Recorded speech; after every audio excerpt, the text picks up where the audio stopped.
pastries. Hate me, and you better find some fucking safety. I'm coming in hot like a bad bitch and pasties. They can't save me, no I ain't lazy, no. But society has me going so crazy, yo. Don't blame me, no my mind's hazy, yo. And I'm sick of me feeling this way daily. I'll always live my life till it's over, and I will not forgive those who hold me down. And I will never give up, I'm moving forward. And I will never miss my chance, take it now. And I will always live my life till it's over, and I will never give those who hold me down. And I will never give up, I'm moving forward. And I will never miss my chance, take it now. You got one life, so live it right. Keep your friends tight and your family in sight. Never cease to fight for the things you think are right, cause you just might find you control your own mind, eh? You'll be fine, eh? Just take your time, eh? Enjoy the climb, eh? Enjoy the grind, eh? You never really know what's on the other side till you give that shit a try. Know the limit is the sky, eh? Make them take it back, what they said about you. Every time they doubt you, make that shit about you. Forget about the clout, yo. Fuck the word of mouth, yo. Keep your head down, yo. Work until you found, yo. Fight until you make it, yo. Don't think it, no, just take it. Don't wait for someone to break it. Take control, then don't just take it, eh? You can make it happen, you just gotta take some action. Take the ship and be the captain, head on out and don't look back, yeah. I will always live my life till it's over, and I will not forgive those who hold me down. And I will never give up, I'm moving forward. And I will never miss my chance, take it now. And I will always live my life till it's over, and I will never give those who hold me down. And I will never give up, I'm moving forward. And I will never miss my chance, take it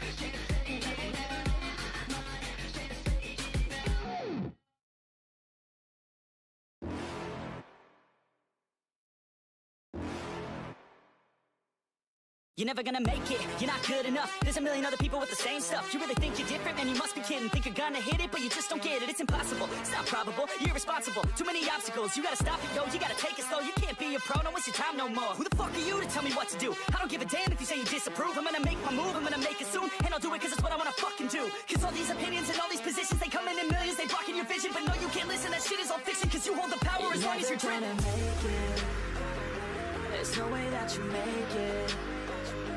And maybe you can fake it, but you're never gonna make it. Are you just gonna take that? Make them take it all back. Don't tell me you believe that. Are you just gonna take that? Or will you fucking fight back?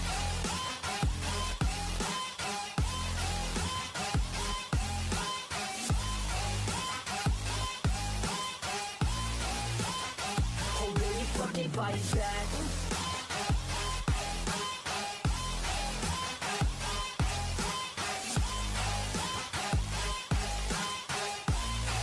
Shit.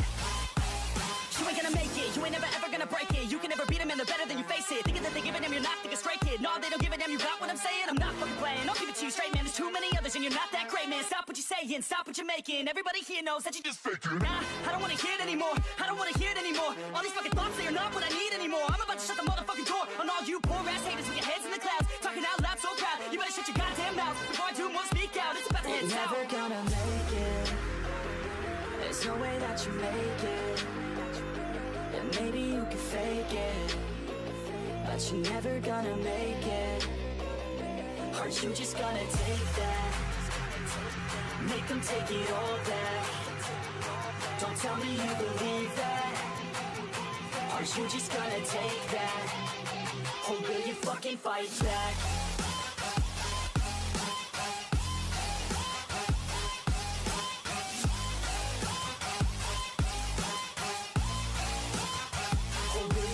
fight back.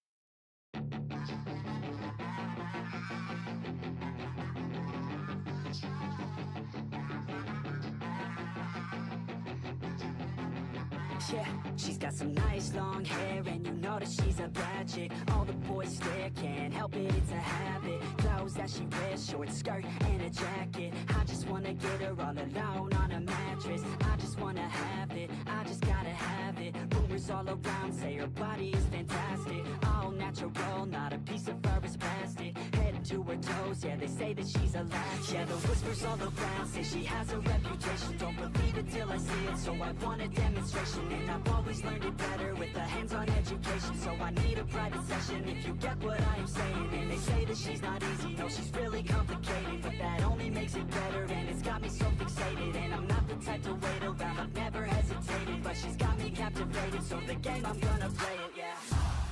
She's got a body like a coke thing. She likes to keep the party going. These rumors got me feeling lonely. I want that body, baby, show me. She's got a body like a coke thing. She likes to keep the party going.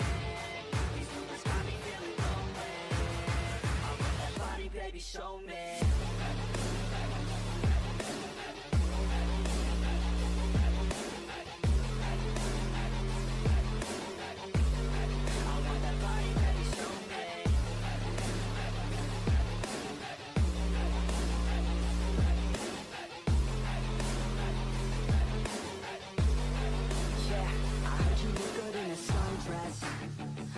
You look good when you're undressed. I heard you like to get away. I heard you like to stay out late. I heard you had a couple boyfriends. I heard they didn't treat you right. I heard you're hated by your girlfriends, 'cause all the guys want you tonight. Yeah, they say she's too hot, they say she's too cold. Where she came from, nobody really knows. They say she looks young, but say she acts old. From everything I've heard, she gets out of control. And all the boys say she was sent from the heavens, but I'm not too sure that this girl is a blessing. She's got the devil's eyes, and they'll cut you like a weapon. She's stuck in my mind like a bad obsession. Got bad intentions. She's got a body like a coke thing. She likes to keep the party going.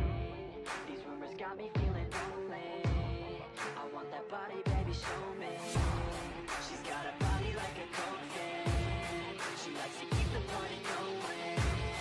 These rumors got me feeling lonely. I want that body, baby, show me.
Always do it on my own, so I gotta get through it. And the only thing I know is to love what I'm doing. Never give up, never slow, till I finally prove it. Never listen to the no's, I just wanna keep moving. Keep my head up when I act, head up that's a fact. Never looking back, I'ma keep myself on track. Keep my head up staying strong, always moving on. Feel I don't belong, tell my thoughts to move along. Push myself to be the best, die with no regrets. Live with every breath, see my message start to spread. And I had so many dreams, when you hit your teens, life ain't really what it seems. Try to find out what it means, always do it on my own, so I gotta get through it. And the only thing I know is to love what I'm doing. Never give up, never slow, till I finally prove it. Never listen to the no's, I just wanna keep moving. Yeah, I put out all this art, it's my only medicine. Yeah, everything I do, I'm just being genuine. Yeah, I'm sick of being screwed, feel my own adrenaline. Yeah, I do just what I do, and I hope you let me in, yeah.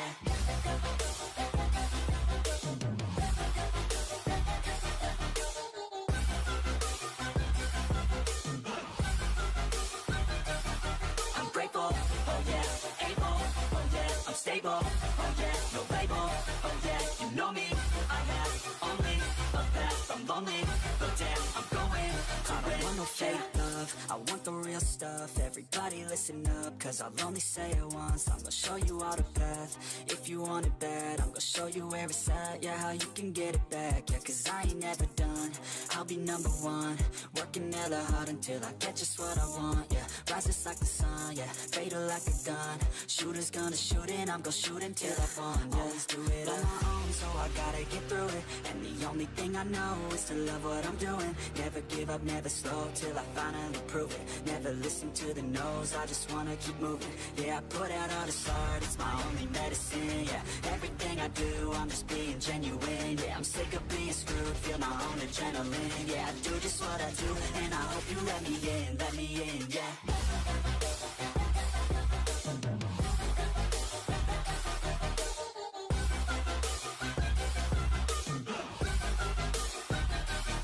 I'm grateful, oh yeah, able, oh yeah, I'm stable, oh yeah, no label, oh yeah, you know me, I have only a path, I'm lonely, but damn, I'm going to win, yeah.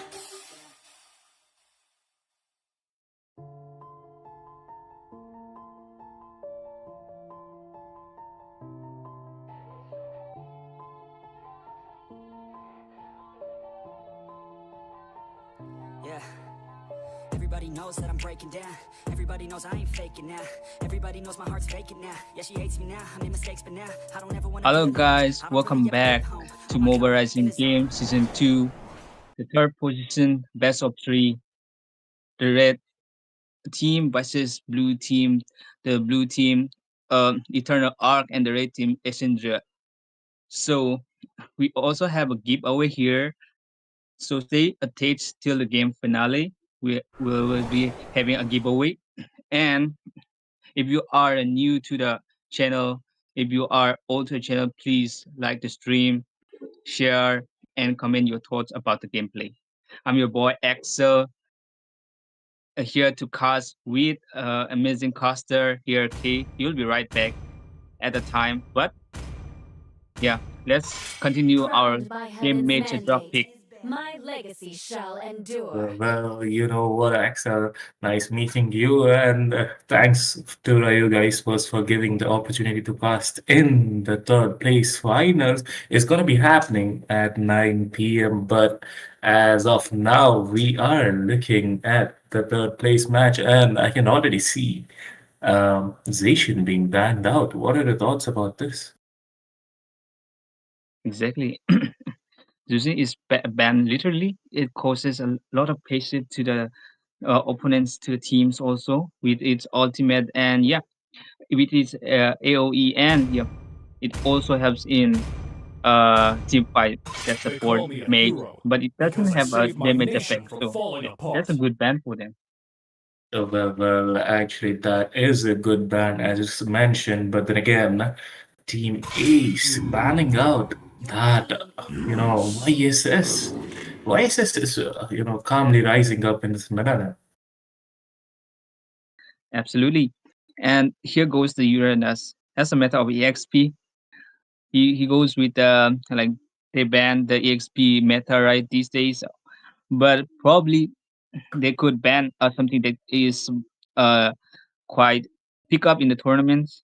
So what are your thoughts? What they will ban right now?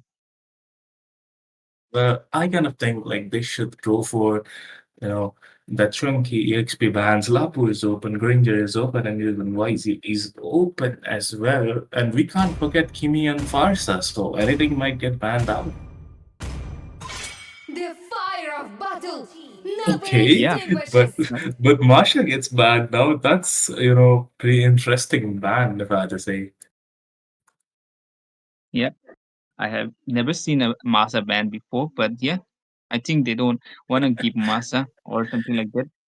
But Well, banning well, Masa is unexpected. yeah, exactly. As I said, it is kind of unexpected, but then again, I'm kind of interested in what is Blue Team gonna ban. Is it gonna be a Lapu or, those burst potential mages, Farsa? Okay, it Let them is play the the chunky black hero. dragon that I gets will be banned the out. truth this world desperately needs. Yep, the chunky as it is strong and reliable for team fights. Yeah, EXP lane. It's always in the king of EXP because it has a lifesteal problem. Though this Yuzong can be effective for the team. That's a good ban. Right now, the red team is picking up. Okay, what's your suggestion on this ban right there? Do they ban the Well, support or do they ban the yeah? You think? you know what? I'm kind of thinking they should ban that Lapu Lapu because, Blue Team I am got the not the first only pick, one bound but by ooh, this okay, it's gonna chains. be that Phobius. But we can't forget about Lapu though. Like he is open, and we have seen in many matches that he gets picked The out, but it's gonna seven be seas Kadeta are coming from my Snipes. domain. I saw Snipes Kadita. It's quite awesome. Like he just goes in between four men and stuns four of them, dealing a lot of damage so that the hyper can finish off. So they might have something, planning inside their head. What should they pick next? What do you think, Yeah. Axel? Yeah, choosing Kadita is a smart choice because Need when no you go to the protection ultimate of a from the Kadita, it rain. once brush down the teammates very perfectly. It goes well with the team fights. So yeah, taking a Kadita for a first pick is quite a smart move. But in the other side, we can see that there is a To Baxia me, and fun is all one that picking matters. right there. The Basha gets A picked tough out. decision. You know what? I kind of think that Basha should go for the jungle place, but then again, it's gonna be Rome in my Sagittarius opinion. guides my arrow. And you know what? I'm kind of interested in seeing one into the play as well. Yeah, they would either take quite a hard time to Muscle like of iron, bones of steel. provoke that one from having that crossbow. There will be a problem if the team cannot stop the crossbow of the 1-1 because 1-1 is truly a meta right in the position of this time Like, of this tournament.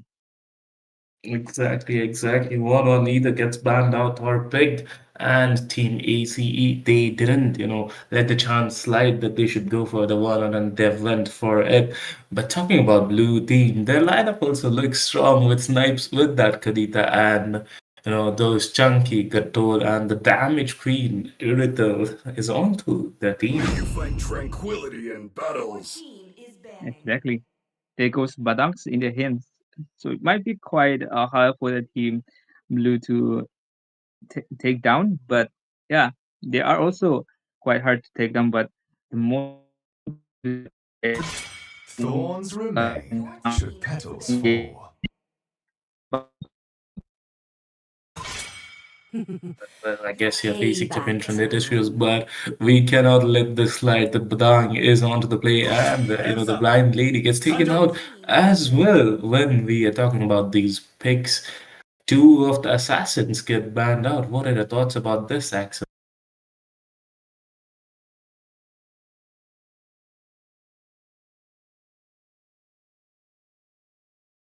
Yes, Axel will be right back.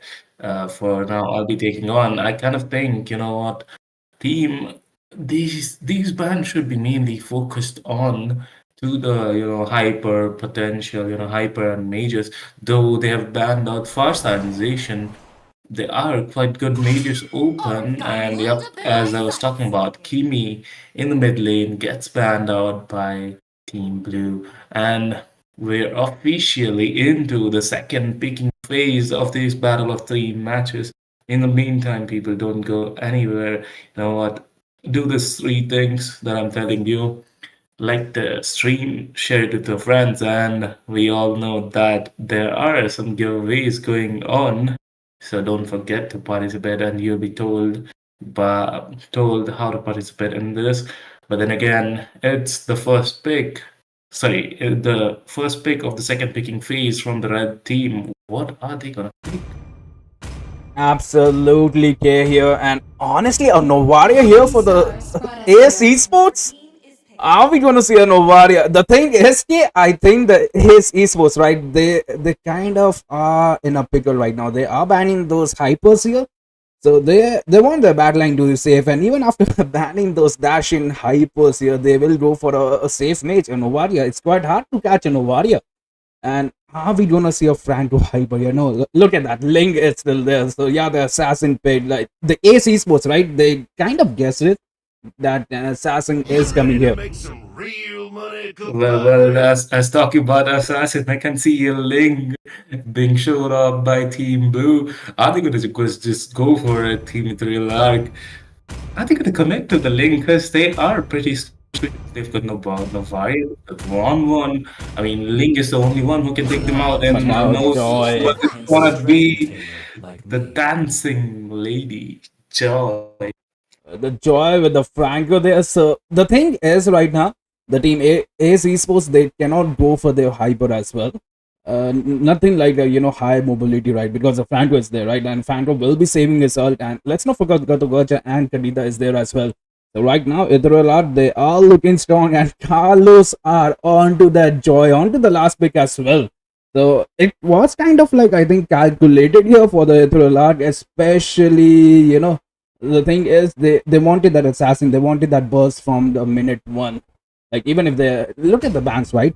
They are banning those tankier heroes, and we are not gonna see any frontlaner here. We are gonna see an Angela here on April here. Well, they've got a Bashia and Batang out of the play, so I don't think they're gonna need a front laner. Angela might be the best pick as they're looking for, because they've got those That Batsia. what would they say?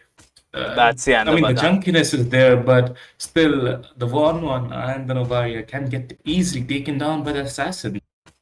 Angela might be a good choice, but then again, who will protect Angela? That is the thing. That's the thing. The Angela, she is gonna be hugging that tower. We can probably predict that. But the thing is the joy, man. The thing is, if you're gonna use all of your CC onto that joy, who is gonna stop that Erythel, right?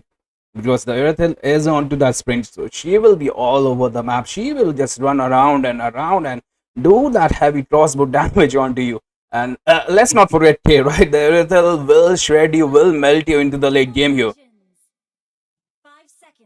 That's the case, and both of the teams are into the play, and we are officially into the land of Thorn. It's gonna be the match for the third place, and you're watching Moba Rising Star Season 2 by Ryuga Esports. It's your boy K, and with me, obviously, there is Sunny.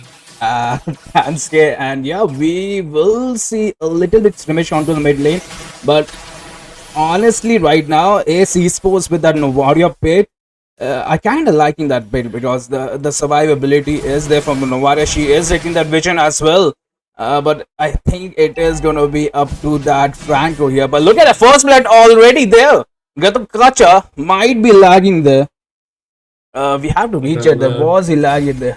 Or did he just got pinned to the ball? He is lagging there. Let me just check. Maybe his the network issues are there definitely for the team. Oh wait, he just stopped. Okay. I guess the lag will not continue up to now, but then again, into the top lane. Okay. Okay, the pause has been, yeah. the pause has been asked from Betrolard. They will be checking that connections. We do provide 2 to 5 minutes. Like the teams, they the thing is they are with their networks, right? They are responsible for their networks, but still we do provide. And it was kind of flat, but honestly, the thing is, the Van onto the top lane is getting babied by that Angela. What do you think about that, Kay? I mean, they definitely need an Angela in this early game. They've picked Angela for some reason, and if that's the reason, they can make 1-1, spoon feed 1-1. That's gonna be better for them. So, you know, that might be beneficial for them. That's right, but look at that. A three-man gang there. The Petrified is there as well. Van survives as after all that. That was a four-man gang right there. And no man, Esports, they survived. That Van survived there. Angela still healing her right now. This might bite them. Yeah.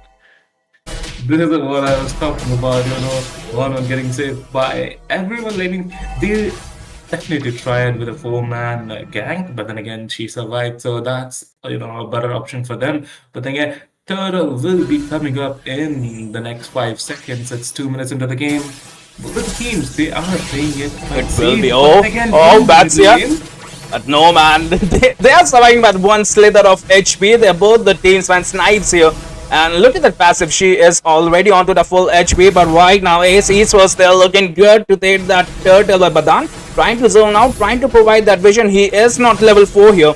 Joy trying to steal that, but look at that zone from the Badan. Batsia will be the one to get that turtle, and right now Ace Esports, they want more. They are hunting, they are onto that Franco. The stun is there, the punch ball is there as well, and Franco will go down here. oh my god, the continuous turn CT is coming from Team Ace Esports, Bashia as well as Badang. They are definitely walking as team. The macro play is right there. Snipes looking for an opening but will be failing to do so, and the buff will get taken down. It will, they will steal Exactly, that and turtle. I'm Okay, wait, Axel is here. Welcome back, Axel, and yeah, the stage is yours. Oh, thank you. I was having some problems in the network. I came back. So, yeah, what's the update here right now, guys? Thank you for taking care of this, Sunny. Yeah, I mean, the match is going on. Both teams definitely looking strong, as you can see. And, the combo of Bashia and Badang is quite working out well. The Angela plus Bashia combo, it's unkillable at this point because Aether is in the early game phase. As we know, in the early game phase, she doesn't have much damage. So it's a benefit for Team Ace. Yes, exactly. The point is that if they have the turtle right now, I don't see that who take the turtle, but yeah, it might be an early effect for the team blue. Well, the early effect, as we're talking about, Irithel is gonna get ganked, or it will be left open. But in about lane, Angela seems to be in danger. Dance of Joy coming in, and Snipes successfully taking down Angela. That is a nice gank by Team Blue. Yes, that is a nice game, and probably 10 seconds is out for a turtle to spawn, and mostly they need a leg of a like what Angela has came right now, but it would be a quite like a bit if they take the advantage of turtle right there to destroy. The fight is on. Snipes looking pretty low, but will be surviving with a slither of HP. And Team Ace are not gonna let this slide. First turtle was theirs, and the second will be theirs as well. Complete domination into that river area. But then again, Joy looking quite low. Will she be taken down by 1-1? And yes, 1-1 takes down Joy. Karita comes right in with the ult, dealing a lot of damage. But Angela was the one saving that 1-1. Absolutely, but it takes advantage for red team to get that buff away from the team blue, and exactly this is the right moment they had to make that objective, and yeah, take it and steal it. And right now the top lane is going on. One is taking the lead or the goal. Oh my god, the snipes coming from Dracoon are quite insane as well. We can see the damage. It's only, 5 minutes into the game, and one hit of Dracoon is like causing 75% of HP. That is something we need to watch out for. But then Yes. again, into the bottom lane, fist crack connecting onto Joy, looking quite low. Okay, AOD popping out, connecting on the two, but will he be able to survive? No, he doesn't. Raccoon will be the one landing the last hit, and nice snipe once again. Franco falls down in the hands of Basha. Yes. Okay. This was the early stage that I was telling about that if the 1-1 get advantage with meltdown, any possible way to take that 1-1 out, it, they will need something to stun, or they will just give the 1-1 the advantage to get in goal and take the lead. The Well, accordingly they are. to the yeah. Yeah, I mean, they are gonna support the one on Angela being there in the top since the starting of the game. Joy looking quite low, will be taken down by one on team. These conditions are not looking good for the blue team. As we can see, the score is 1-8. It's only 6 minutes into the game. What are your thoughts, Alex? Yes, exactly. My thoughts is that 1-1 is able to cut length for now because he has already taken the goal lead and he's just taking the a bit for support to the team, and right there he's giving quite a damage for the team, and yeah, helping out. Well, but Snipes comes in at the last moment, taking down one, and Angela falls down as well. Sorry, it's gonna be Badan who falls down in the hands of Kadita. As I was talking about Snipes, he is really good at with Kadita. No wonder they went for Kadita first pick. Don't you think so?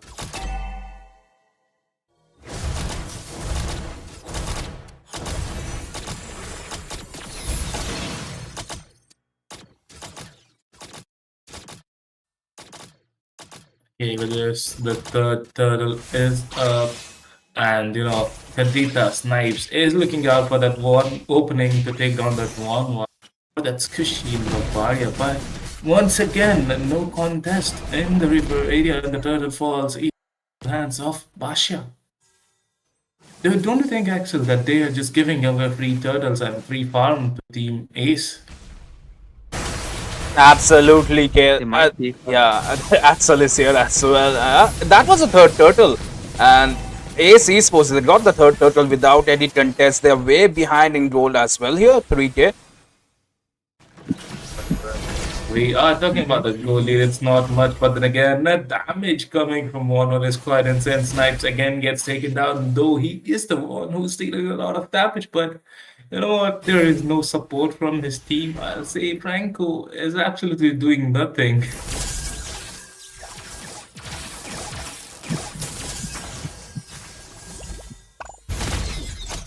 And also the main thing is that you can see that Franco is not having quite a team fight there, because Franco is kind of bit like taking advantage for once one or like one member out.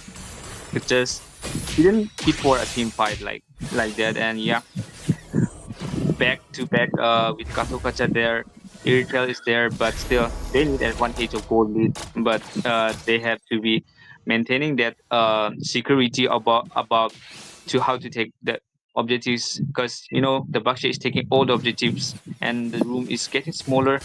They are not fitting in, so they are having the objectives off from stealing from blue team.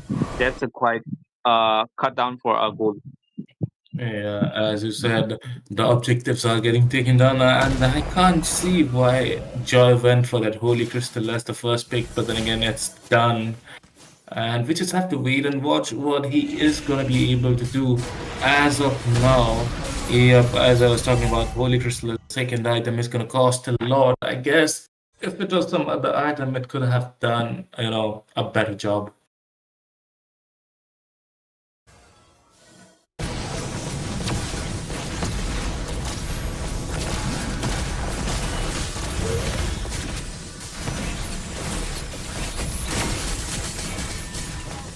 Well, the match continues. 1-1 keeps getting fed. Another kill onto his name. Angela looking quite low, but she'll be surviving the assault of Joy onto him.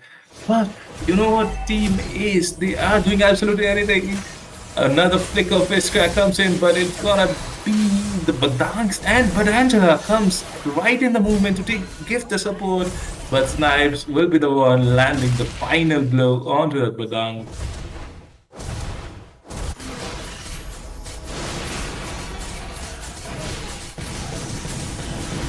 Once more, Team Ace literally having no competition for the objectives. They take 3/3 of the game, and the first lot is in their hands as well. It's 11 minutes into the game. Score is 4-13.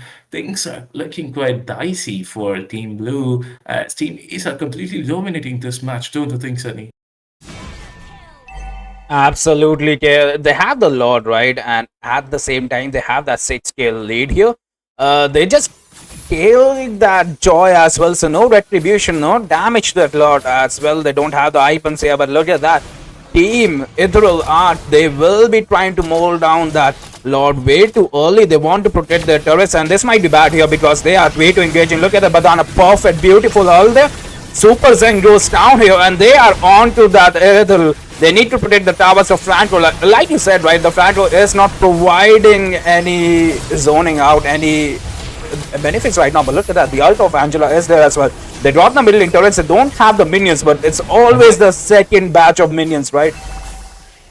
Yeah, definitely. It's always going to be the second batch of minions. The inhibitor of the mid tower gets taken down. The tier 2 will fall as well. Bottom lane gets taken down. Things are not looking good for Team Blue. But then again, Ace are completely dominating this match. Once again, the snipes coming from the snipe is quite an okay, hurt on to that Nami, but Nami goes down. Oh, look at that, it goes down. The damage, but the damage from that 1-1, the damage of the Novaria is way too much. Like, it's honestly surprising how they melted. But look at that, it is onto that Joy here. Joy, will she get her moment? But no, the Badang, man, the match onto that Badang. I already know what Team Israel are gonna ban in the next game. It is gonna be that Badang. It is gonna be that Badang, man. Even talking about Warman as well, she is dealing quite a lot of damage to score. As you can see, it's 8-1-3. 8-1-3. He's up to the nose, but the snipes coming from just look at them. And look at that one, and pops at all, gets that Franco, will get the Katukacha as well, and even the Erethu. The 1-1 is on fire, like you said, and right now Ace Esports, they will get the first game. They are there. They got the first game into the best of 3 series, but it's anybody games round, right? Because honestly, they know the traits, they know the draft, but the Novaria and the Van, man. The way they played Novaria even.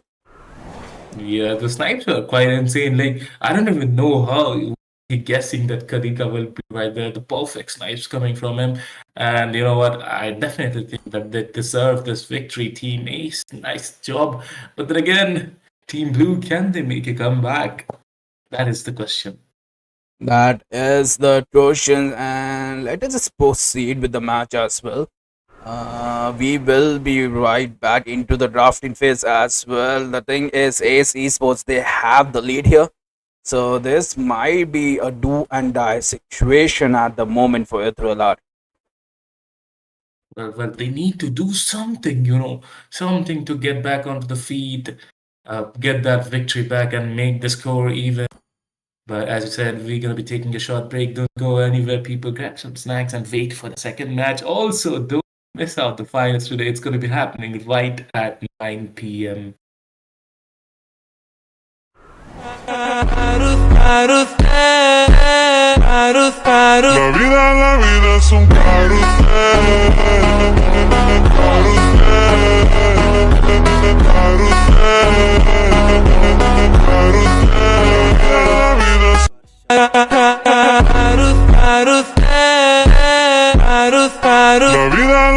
vida es un La vida es un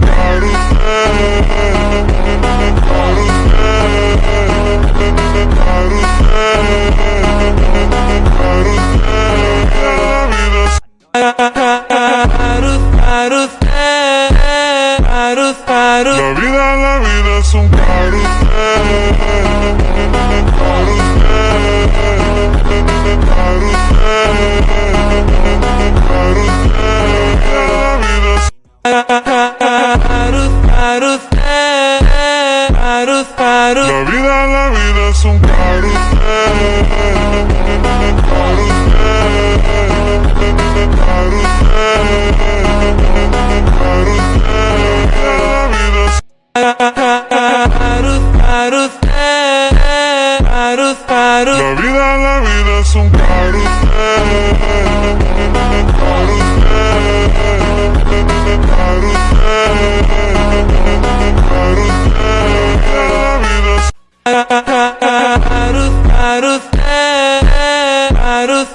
La vida es un la vida es un la vida es un la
vida es un la vida es un la vida es un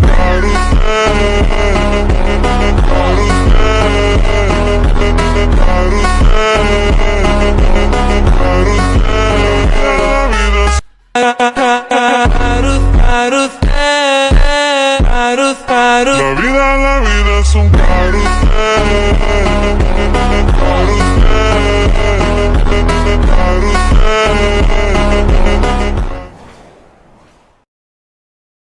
And hello, beautiful people. We are back, and yeah, it is gonna be the second game into the series. Ace Esports, Ascendry, and Etlon. They have the lead here. They have the first pick as well, and Eternal Art, man. They have to pull up their swords. They need this win. This is a do and die situation here for them, especially after all they've been through, right? They competed against 128 teams, and they are here at the top. They are fighting for that third position. They're fighting for that prize, and look at that. The target bans are there straight for Ace Esports. They will be banning that Marsha. We did saw that ban on to Marsha into the game number 1 as well. And right now, are we gonna see some target bans? But no. Okay, Ethereal Art will be banning that Uranus here at the moment. So that's a perfect ban. Honestly, this is, and you know, and the XP meta. So yeah, and Uranus, man, the way he is, he's the perfect punching bag, right? Definitely, he is gonna be the perfect punching bag, and we are not gonna miss out that Basha dealing a lot of damage onto that first game, and he gets taken out as well from Team ACs. But Ethereal Arc, what are they gonna plan to take down that score to even 1-1? And I'm kind of surprised that Team AC Sports, they are banning that Masha from first game and the second game as well. So I'm kind of expecting that it is a respect ban for Team Ethereal Arc. Don't you think so? Honestly, the respect ban, that's just a respect ban right there, here. Like banning your opponent's main hero again and again, and especially a Marsha. And especially a Marsha that will goal, right? And look at that, the Farsa has been banned as well. And Farsa has been a menace, especially in the last 2 metas, into the last 2 seasons. She will melt your squishy, especially into the mid game, right? The mobility is there onto the bird form. The aerial strikes are there. And let's not forget the high rotation. Like, it's way too much. And Farsa ban honestly made sense here. Well, yeah, definitely for Saban makes sense because he is the only mage that is gonna deal a lot of damage, fly out anywhere, and yeah, the range we are not gonna talk about that because everyone knows how much range Farsa has. But then again, Team Ethereal Arc with the last ban, what are they gonna ban? I guess it's gonna be that Lapu or something. That's but then again, I told they you. can't mess out. They can't let it slide. Now, man, that Badang, man, that Max might be feeling heartbroken here. He didn't expect that Badang ban. I can sense this, right? Because honestly, he was hovering over that. That's why they're thinking right now, right? They wanted that Badang first pick here, and the way the Max played onto the game number one, it's up to them. But look at that, they will go with that Van here. They banned that Phobius, right? So they are making that synergy for that Badang and that Van here. That's what it feels like, especially with that Phobius ban. Well, exactly. The Phobius band was absolutely for one, and Oh, we can see it's getting picked out. But then again, the Material Arc, uh, YSS into the play. Do you think that it's gonna make something, make a difference there? honestly, K for me, YSS is the best jungler, especially in this meta, right? He will clear up all the jungle, he will provide the damage. And look at that, even the Gacha is there as well for the super gen. And Agato with YSS does have that synergy, does have that combos. And Agato Gacha, even in the late game, right? He can, soft counter that Van. So, yeah, the counter picks are there for the both teams. As you said, it might, soft counter the Gato Kasha, but then again, if Snipes goes for the Kadita, Team Ace might be in danger because we well know, like, Snipes on the Kadita is quite insane. And talking about Carlos, he's got hands onto the YSS as well. She has that Kadita with that petrified. It's way too much, but we will see the Shane boy here, the Lance and the Lord of Sustain, the Lapu Lapu. He have immunity. What do you say? He have that lifesteal. He have that dashes, and look at that. The best mage in the game is here as well. The Sicilian by the Snipes is there, so they have that late game insurance as well. And I think the team Etola, they will be banning the Hayabusa here. Not even the Hayabusa. What I'm saying, the Hyper is already there, right? What will they banning here? Batsia, maybe Batsia is banned as well, okay. Yeah, exactly. And I guess it's gonna be that those assassin bands that they are focused on too. But then again, the assassin as well. So we might be experiencing, the mage ban because it's the only thing open in Team Ace Esports. And talking about Team Ace Esports ban, it's obviously gonna be that bans, those Granger, Irritable. I can smell them that they're coming up onto the ban list. Yeah, the Riddle is still there, and even the Ranger, right? Ranger does work, especially into the early game, but then again, the Van right now beats every single thing Ethereal are, throws towards them. April here with that ban. The thing is, are we gonna see even a Franco ban? But no, Ethereal ban is there, like the way you predicted, right? I'm not going to say that they should ban Franco because he was absolutely doing nothing in the last match. So I don't really have any hopes for the Franco ban. But the Yeah, third Iron EXP has been picked. The Irrital is banned. It's going to be a tank ban. That is going to be Kufra. It's a decent ban, especially when you're going lands, right? You don't want that Kufra jumping around, especially into the late game. He's way too tanky, and we will see a Tigreal here from the Kirito. Are we gonna see some beautiful sets here? I think we can. Yeah, The Tigreal absolutely. man. Kirito onto that. Tigreal is going to be a threat for Team Ace because once the implosion connects and paired with the AOG and Vice's damage, it's going to be a series of CC and stuns. Team Ace, letting Tigreal slide might backfire as well. They thought that they will go for Tigreal, but here he is. Okay. Okay, hear me out. Are we gonna see an Akai here? Because Akai will make that space for the team Ace Esports. It will provide that Well, disruption. It will provide that backline opening here for that Lance and Lapu Lapu, even the one, right? We are gonna see that next. Novaria and that Akai as well. Matswan, he's gonna snipe that Sicilian. I can feel it. Yeah, definitely. Because the snipes were insane last match, and I'm expecting the same coming from Max once again. But all plans of Ethereal Arc is just going down because Akai is there to counter Tigreal, and we well know how much a Tigreal can be countered by Akai. The last pick for Team Ethereal Arc will gonna be A Granger Granger. or a Moscow. A Granger pick here. A Moscow kind of get counters as well from the Akai, especially if he gets caught, right? With that conceal what Ranger, he does have that dashes and Furious here onto that Ranger. This is gonna be a game, especially for the Akai here. He will have the game of his life here. Okay, that's what I feel like. And let's not forget the Novari, right? Yeah, definitely. Dracoon onto that Novaria is gonna be insane, dealing a lot of damage to the backline. As we can see, the Squishy are there, white, Sicilian, as well as green. It's gonna be a matter of time that he snipes them out. And again, we can't ignore the violin guy. Last time it was a bit, overwhelming for Irital with that Angela. But then again, this time Angela isn't there, so there might be a good chance that 1-1 gets bursted out in the early game phase. Absolutely, that was the strategy of Ace Esports for the minute one. Like they wanted that Van to be fed, and the Van will carry the MLBB. We literally saw like onto the last stand, the Van gets that triple kill with that Angela, and they were able to close game number one here. But we just have to see right now what's the strategy from Ace Esports is, right? They are here with those Deadsport strategies, and these are honestly working against Ethereal Art.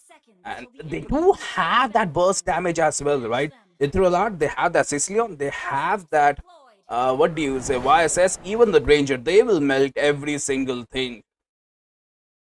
Yes, sir, as you said, and we are once again back again into the land of fun. It's gonna be a match between Team ACE and Team Ethereal Arc. As we are looking on to this is gonna be the best of three, the second match, but then again, in the mid lane, Akai gets, tackled down by Tigreal, but will be safe for now. He will be, but look at that Tidwell, he is on to that guy. And it kind of looks the other way around, like the Tidwell kind of counters, but look at that. Okay, they got to watch out there. They wanted to contest for that Leto, and the Leto goes to Ace Esports at the moment. And at the same time, YSS already took that gold buff as well. He does have that emote. He will be playing at the farm. They are onto that one. Escapes onto that 1 HP. He used that. He used that inspire to run away. Yeah, this game is gonna be difficult for 1-1 once again. Perfect snipes coming from Dracoon onto that Warrior. What is this guy doing? Is he onto some map back or something? Because the snipes are quite insane into the top lane. Gato dealing a lot of damage onto that Lapu Lapu. He is, and we might see a fight here, especially when the Tidwell is there as well. They are looking for that, but no. They will just wait for that YSS to be level 4. And it's kind of surprising, right? It is going to be 2 minutes and the YSS is not level 4. We hardly see this game. Well, it is going to be a problem for team, what is it again? Team Ethereal Arc. Yeah, but we're gonna be talking about like YSS can absolutely scale into the late game and late game damage is gonna be insane. Once again, first blood gets thrown out by Carlos R onto that YSS. As we were talking about his, he is quite underfarmed, but the first kill is onto his name, so it might change games. Okay, they are on to that Sicilian. Sicilian goes down, but at the same time, Tidwell is level 4. We might see a fight here. They are onto that YSS blood here. That's a reverse roll. And look at that beautiful snipe here. They might win this AOG misses completely. And right now, look at that Tidwell pops at all. Kirito here. You're not going to counter me, especially if you're going to flicker ult, right?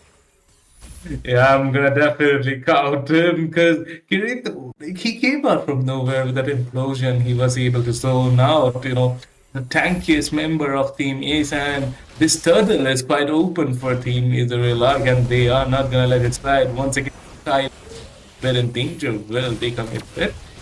They are, and look at that Sicilian. He has been way too aggro, but the Lapu match. He is trying to punish them. Novaria misses that S1, but at the same time, YSS gets that turtle, right? So he will have that farming speed. He is ahead by 1 level.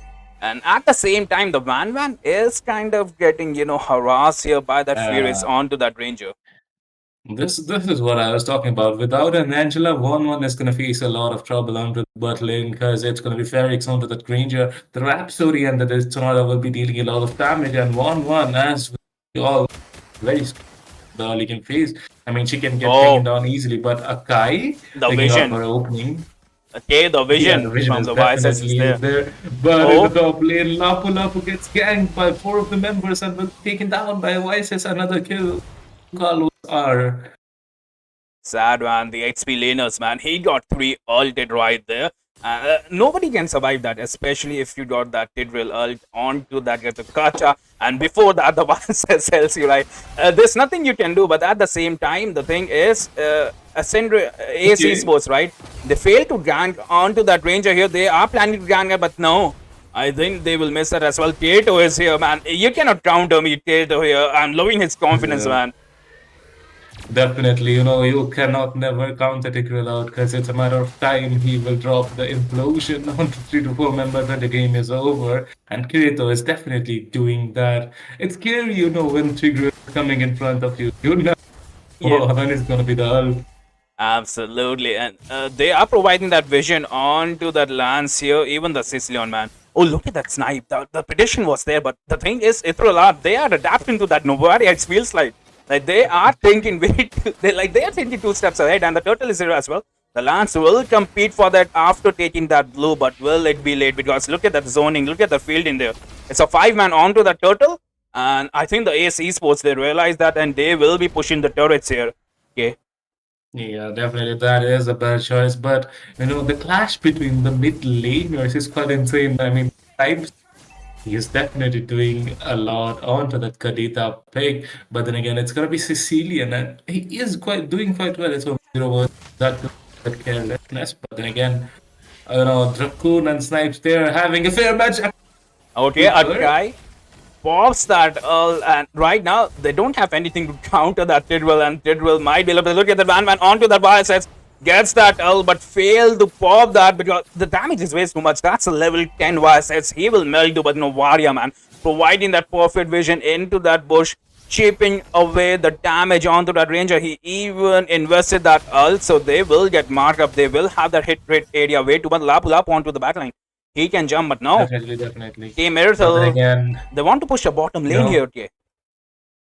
yeah, definitely. I can already see 5 of the members. Tigreal is waiting down. Okay. Bro, what am I just watching? How could Navaria figure out that there was someone right there? Like she was coming right in and she back to the lane. And Novaria plays, man, they are built different. Like they will be checking every single bush every single time. It's about the CD at the moment, but Akai uses that ult, gets the gotcha as well. But no, Akai is taking melt here. It will pops Okay. Natalia. The Natalia was quite insane. Neoji connecting. Oh, got the And gotcha. will be taking the Raccoon once again. A perfect snipe lands trying to dashing, dealing a lot of damage. But 1-1 into the back line will take as another kill on to Eesh. Sicilian falls down as well. A 3-4-0 trade. Ace are definitely making a comeback here. They got the double kill. Novaria gets that chip damage as well. So yeah, right now she is hitting them hard. And this is gonna be the turtle here for AS Esports. They will not even gonna waste time. They're gonna straight go towards that turtle, and Van onto the bottom lane will create that lane pressure as well. The goal difference is right now into the favor of AS Esports. Yeah, I love the fact how the tables have turned, like they were at the back foot and now they're coming back. The Akai pick is definitely proving them. Like, I'm kind of thinking that Akai at this moment is just baiting out Tigreal's ult, like by ulting early and moving backside. That's right, and look at that. Van might get that ult. She gets that ult. She should pop her ult, especially after that Novaria. But look at that Super Zen. Without missing a heartbeat, will pop that AOG, but right now they don't have a front lane. Akai pops that flick or ulti. Van inside the turret. This might be bad, but look at that. Sicilian gets that. Tate will gets that 2 people onto that ult. This might be the fight Itolat was waiting for. Akai here. Things are not looking quite interesting, and for teammates, it's definitely Team Material making a comeback here. Quite insane onto the That's right, yeah, the members. wombo combos are there, especially that Tidwell, he is waiting perfectly for that time as well.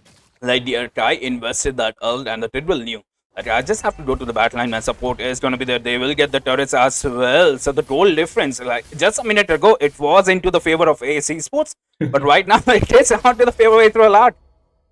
Yeah, it's just going up and down. But you know what? I kind of think that April is making some mistakes, popping out that ult very early, not Okay, look at that. again. April, no one is looking at him. Nice.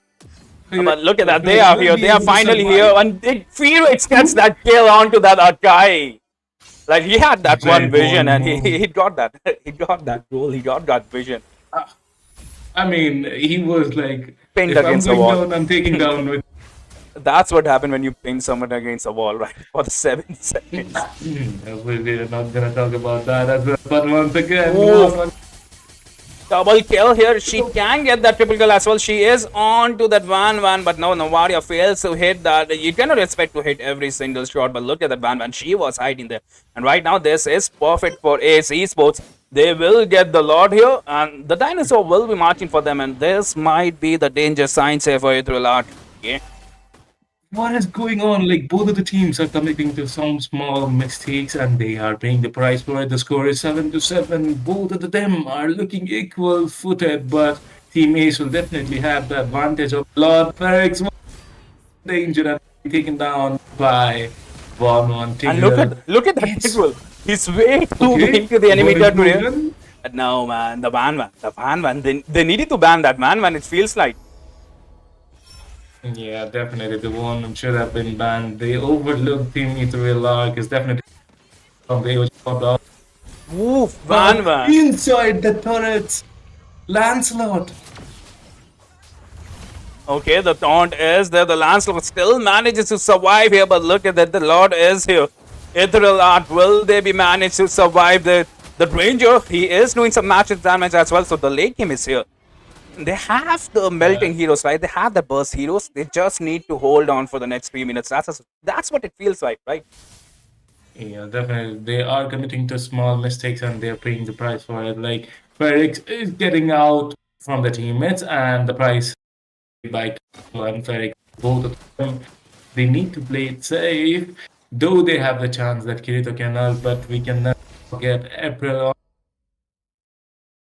out, making them think that he can't play a kite, but he does very well. Yeah, look at that Van onto that Tidwell. She will pop that ult. Carlos goes down. Tidwell goes down. This might be looking bad here. Especially it's going to be 5v2. But look at that Novaria. Felix escapes barely with his life here. And Ace Esports, they will push the mid lane here happily. I mean, the Novaria looking at that search. Every time he does snipes, and the snipes just connect once again. The Toad surviving, taking down a guy is. He does, but right now the turrets are not looking healthy. Kirito will spawn back, so to Trollos all. But look at the Lance onto the back line. This might be bad here. But no, Lance escaped onto that 1 HP. Well, the 1 HP might be beneficial for them as well, because they definitely don't want to lose their front foot now. Team Meteoric, they need to plan out something to make that come. Surprisingly, the Vice's pick didn't work out as well, and as I'm saying, what Carlos is committing those mistakes again and again in the last. And this match, it's gonna be Blade of Despair. I mean, it's just cost a lot of gold. It does, and the Lord will be spawning right now. And the thing is, Ace Esports, they're looking strong here, especially in the position right now. Novaria gets that red buff as well. No buff for Carlos here. What is going on, Dracoon? How can someone give such insane snipes? I guess he hasn't even missed one snipe till now. That's right, and look at the Lance already on to that Lord here. The thing is, honestly, I think the Ethereal Art, they can win this if they're able to defend this Lord. But right now, the 1-1 is unstoppable. But she carried her team onto the game number 1, and she can and she should carry his team as well. Because look at that, 6-1-2. And there hardly any counters, right? Even the Tidwell is failing right now to catch that Van. Definitely. I mean, when there is a 1-1, she got a built-in purify and April onto that Akai. I mean, that is the born counter for some fight to this team. I mean, he is staying at the back line. What is going on? That's right, and look at the lane sinking, right? It is there for his esports. The Van man, he did get that burst down a little bit, but she is back to that HP. And look at the lane management here.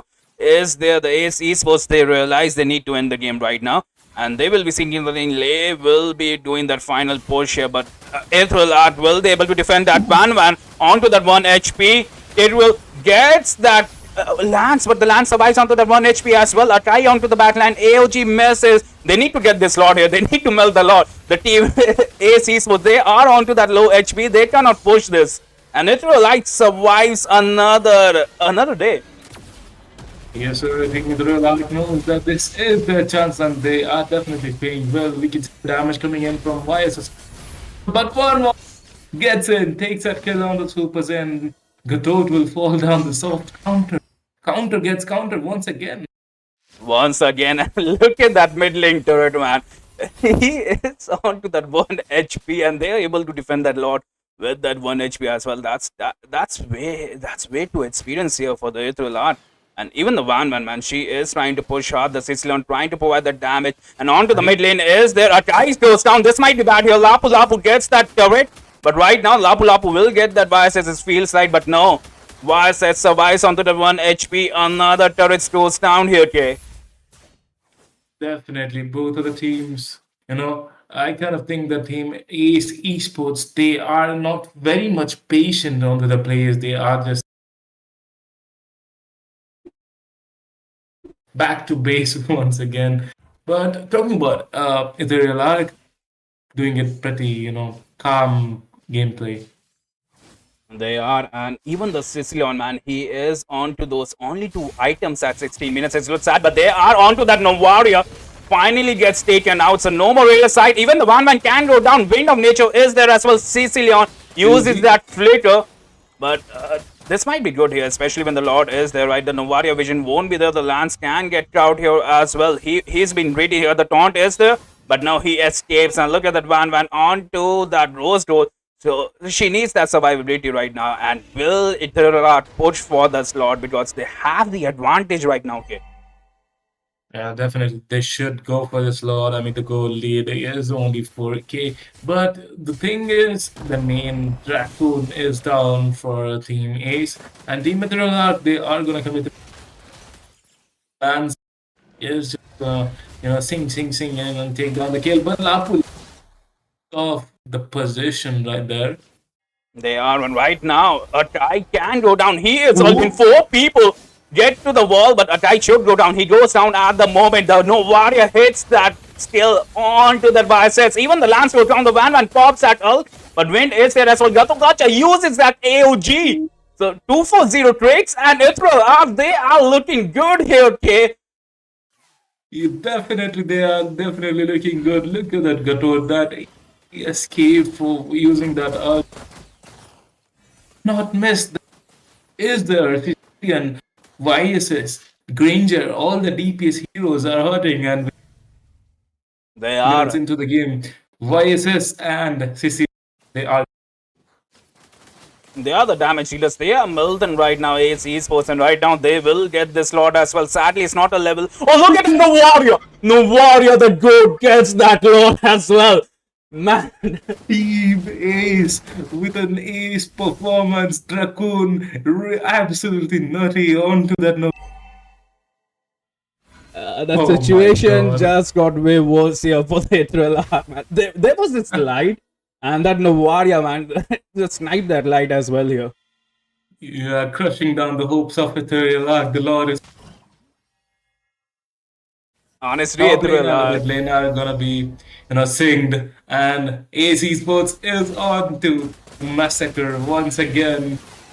They are, and good thing it's not the level 18 lot, but look at that guy, he'll get melted down, but they are onto their Van as well. Van sadly didn't pop that ult. And the lot is onto the base as well. Lapu Lapu goes down as well. They need to mark the base, and they will mark the base. AC Sports, they realize that they need to mark the base. And honestly, it is up to that Novaria. The way she sniped that lot, man. She was on point. The way, the way the match just, tables have turned, the match has just changed. Ethereal Arc definitely dominating on play. That one loud steal costed them the whole match, and have to play from Team Ace. They definitely third seed rising by Ryu guys. Don't you think so? Absolutely, like the Dracoon, man. He is he's the MVP for me, not even the Bandman, man. The Dracoon just stole your spotlight right there with that steal, and honestly, what went wrong, right? I think it was that Lance, right? The Lance was able to get to the backline, okay, and he was able to get the switch. He was able to bait out the skills, and the second most Yeah, important thing, definitely. they were not able to. The thing is, Ethereal Art, they failed to get that gank onto that Banvan. They even failed to get that kills onto that Novaria. They were so slippery. He was definitely slippery, and like we cannot say, like we cannot ignore the fact that he is onto that semi-tank build, no damage, so he was traveling, That's right. getting And a lot of damage and escaping the situation.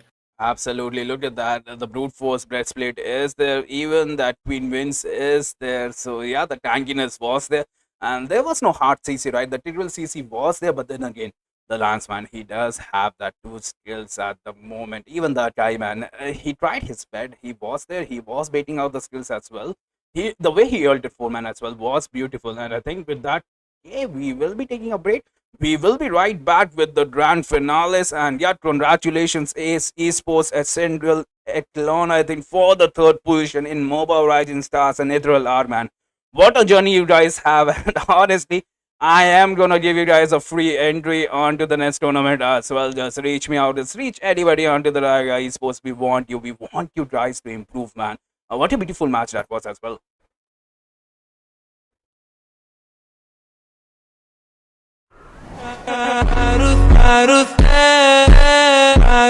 La vida es un carrusel.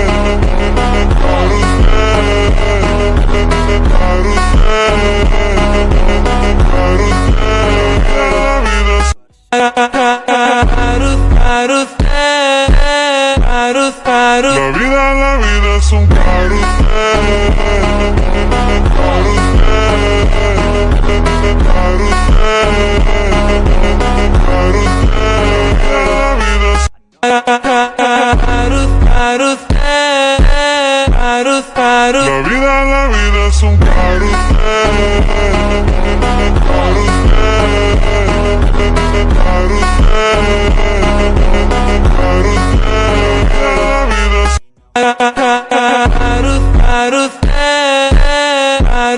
La vida es un La vida es un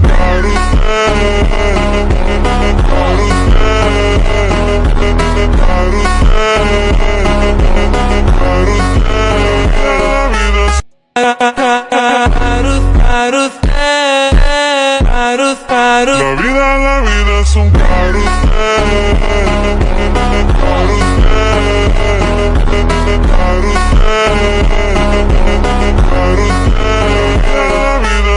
La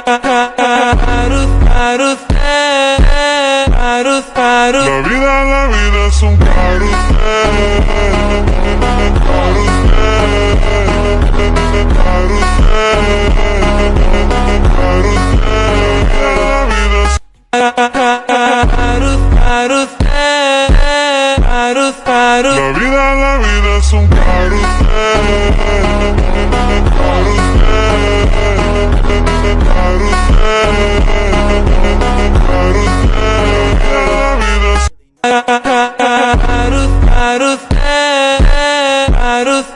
La vida es un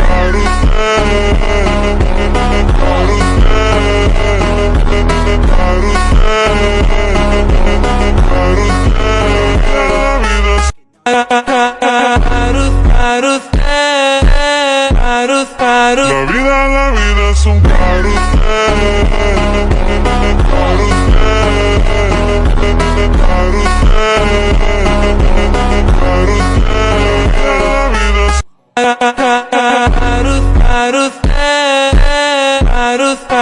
vida es un la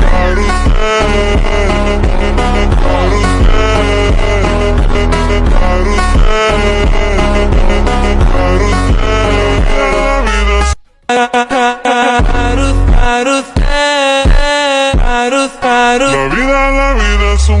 es un la vida es un la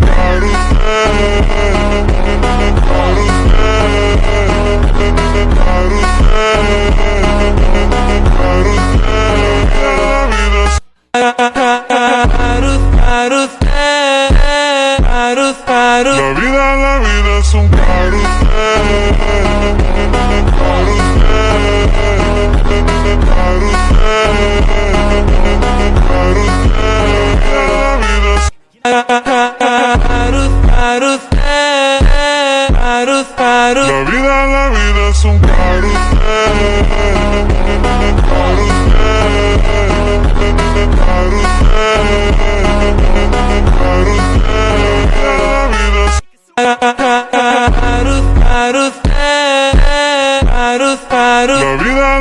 es un la vida es un la vida es un la vida es un la vida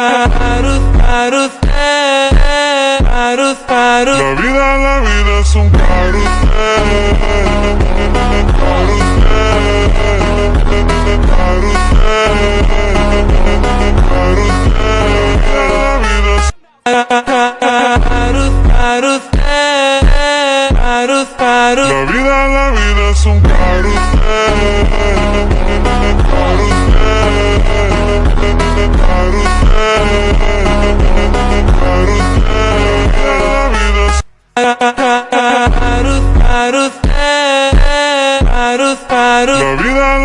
es un la vida es un la vida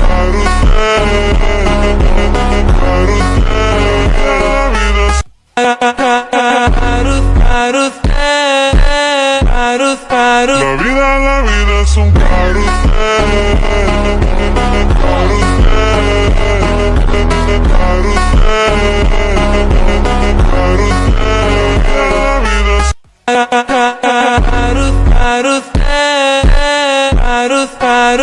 un la vida es un la vida es un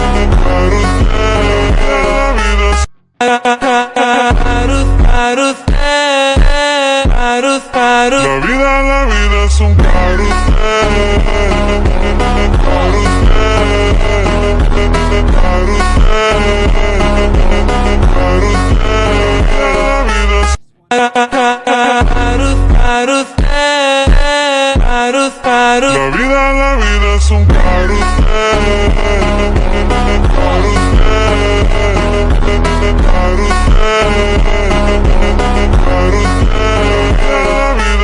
La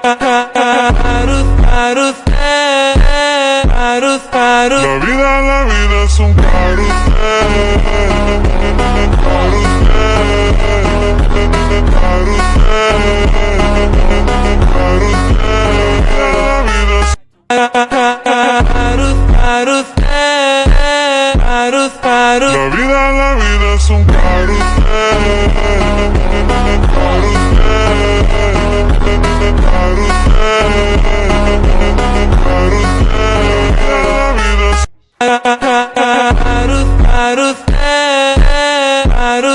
La vida es un La vida es un La vida es un La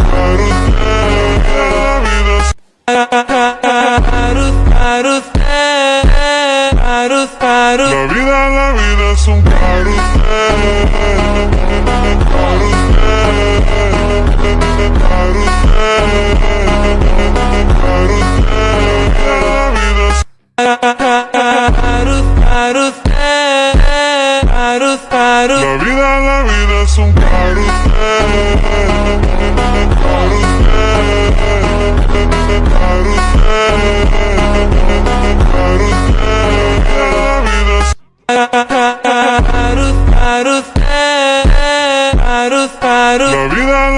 es un La vida es un La vida es un La vida es un La vida es un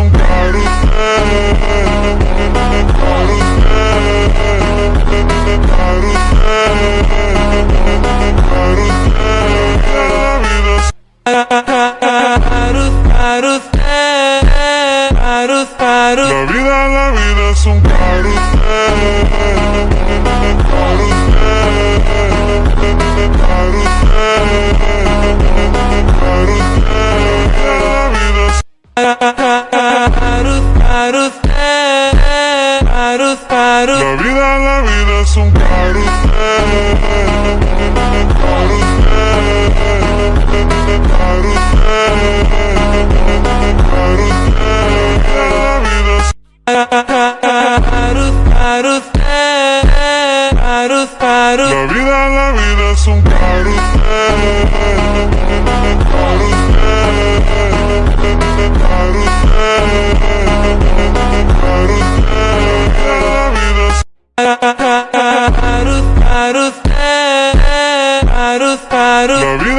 La vida es un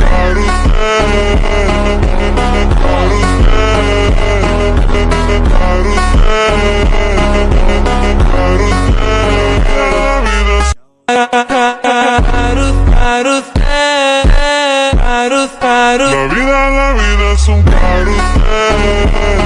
un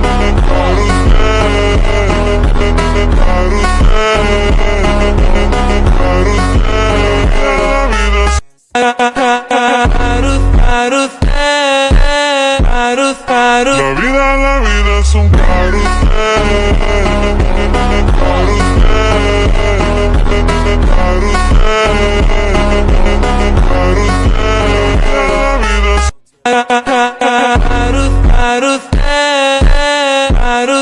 La vida es un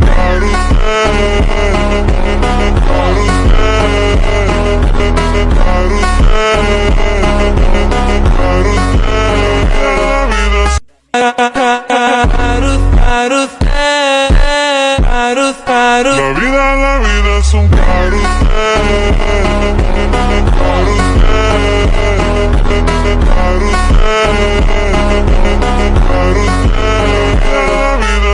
La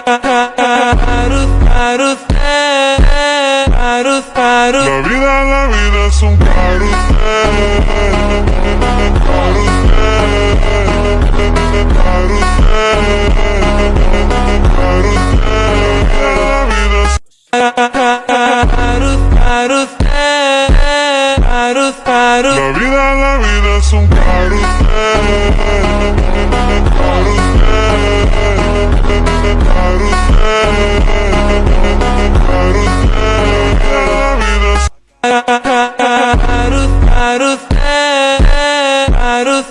La vida es un La vida es un La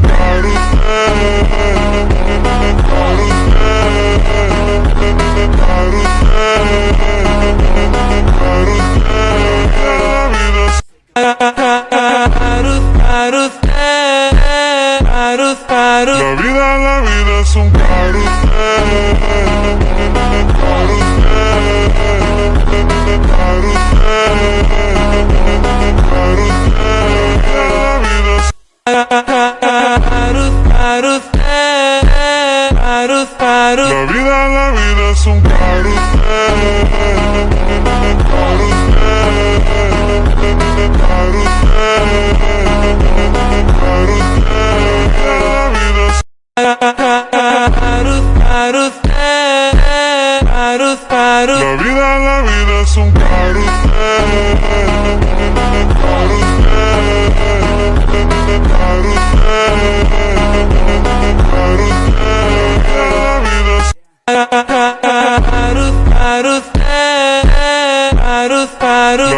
La vida es un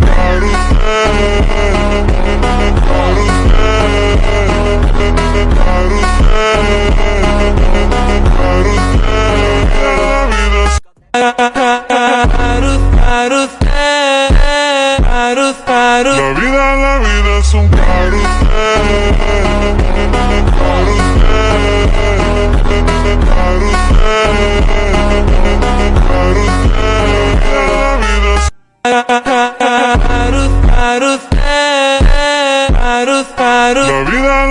es un La vida es un La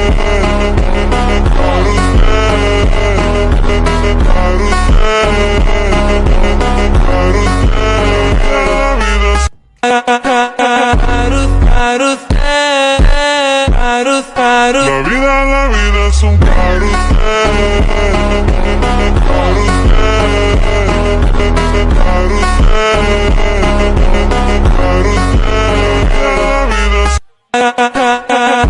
vida es un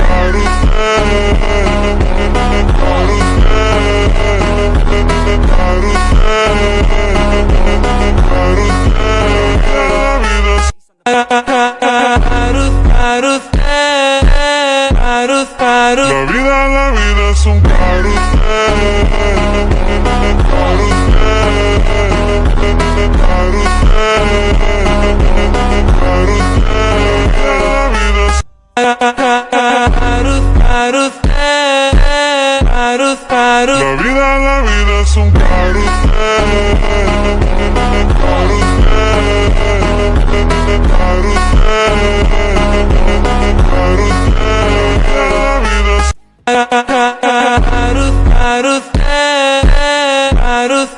La vida es un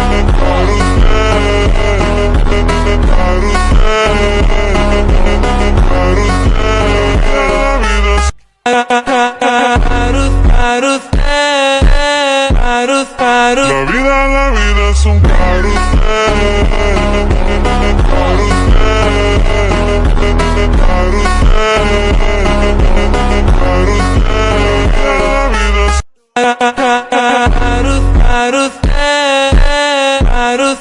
La vida es un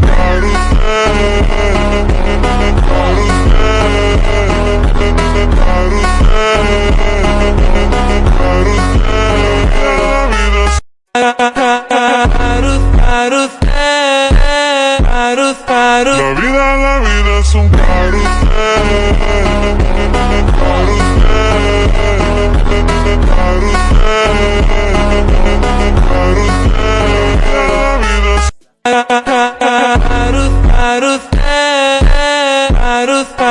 vida es un carrusel.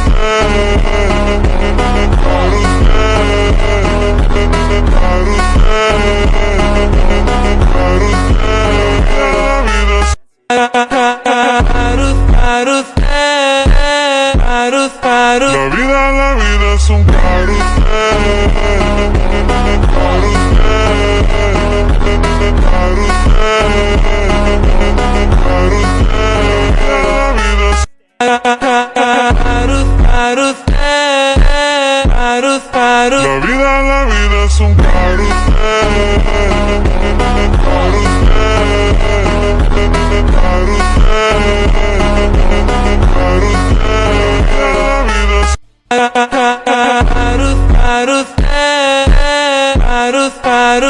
La vida es un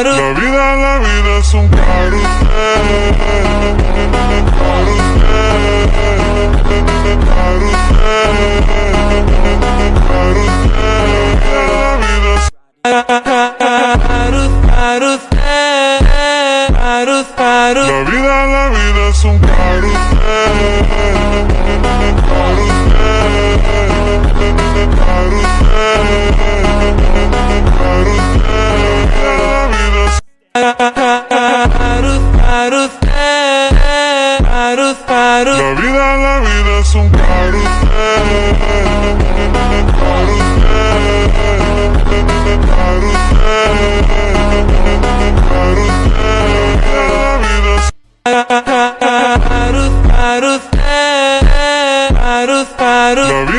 vida es un La vida es un La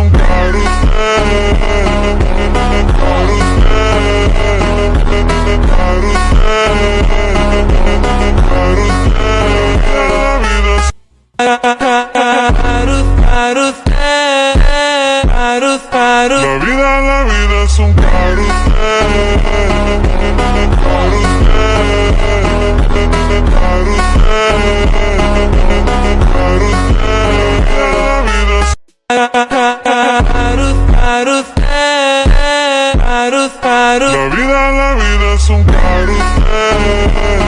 es un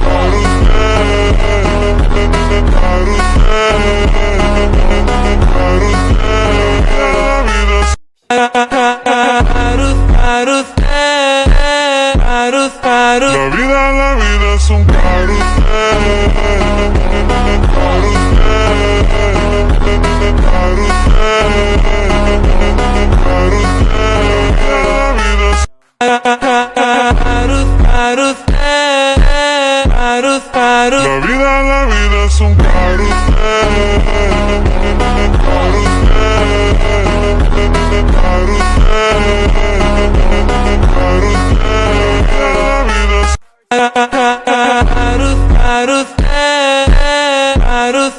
La vida es un La vida es un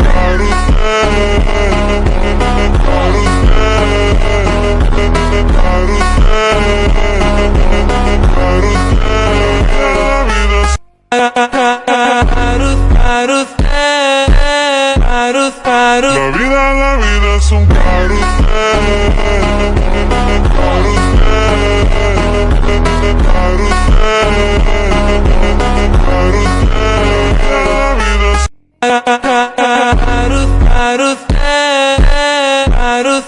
La vida es un La vida es un La vida es un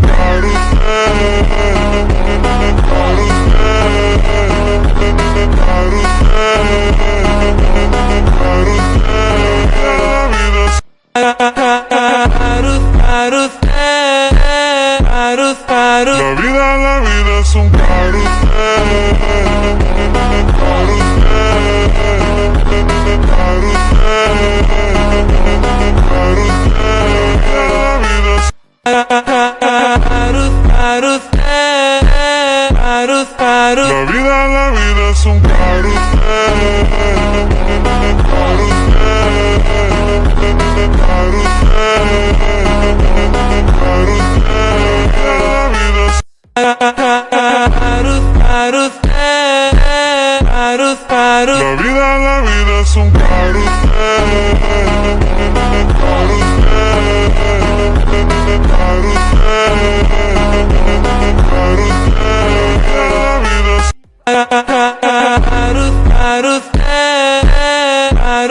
La vida es un La vida es un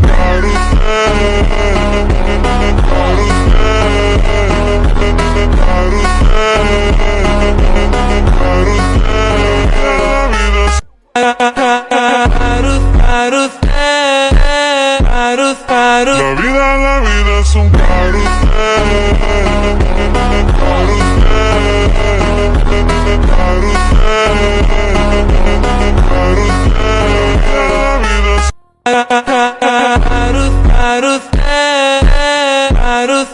La vida es un La vida es un La vida es un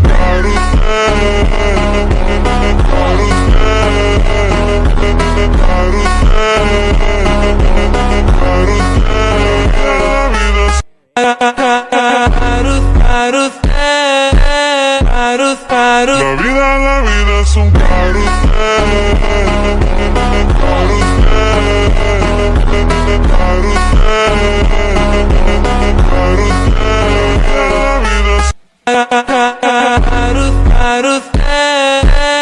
vida es un La vida es un La vida es un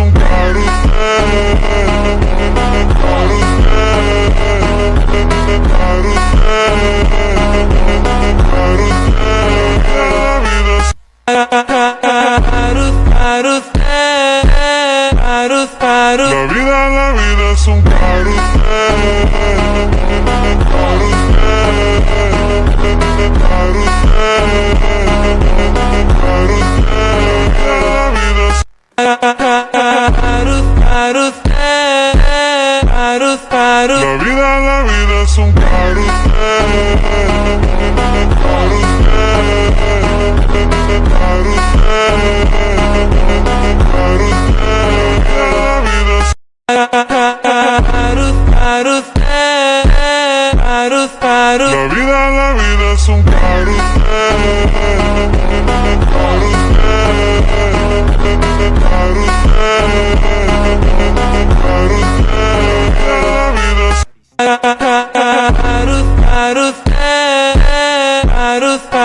vida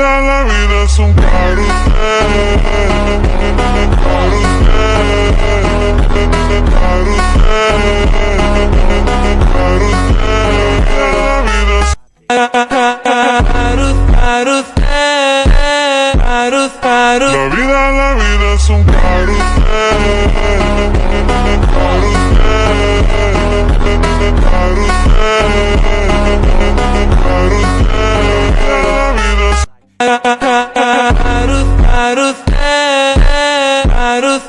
La vida es un La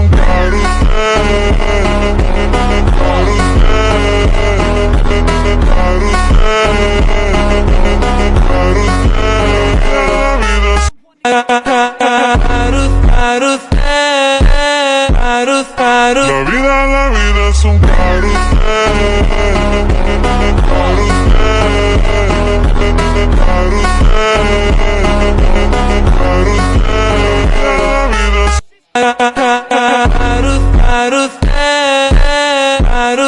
La vida es un La vida es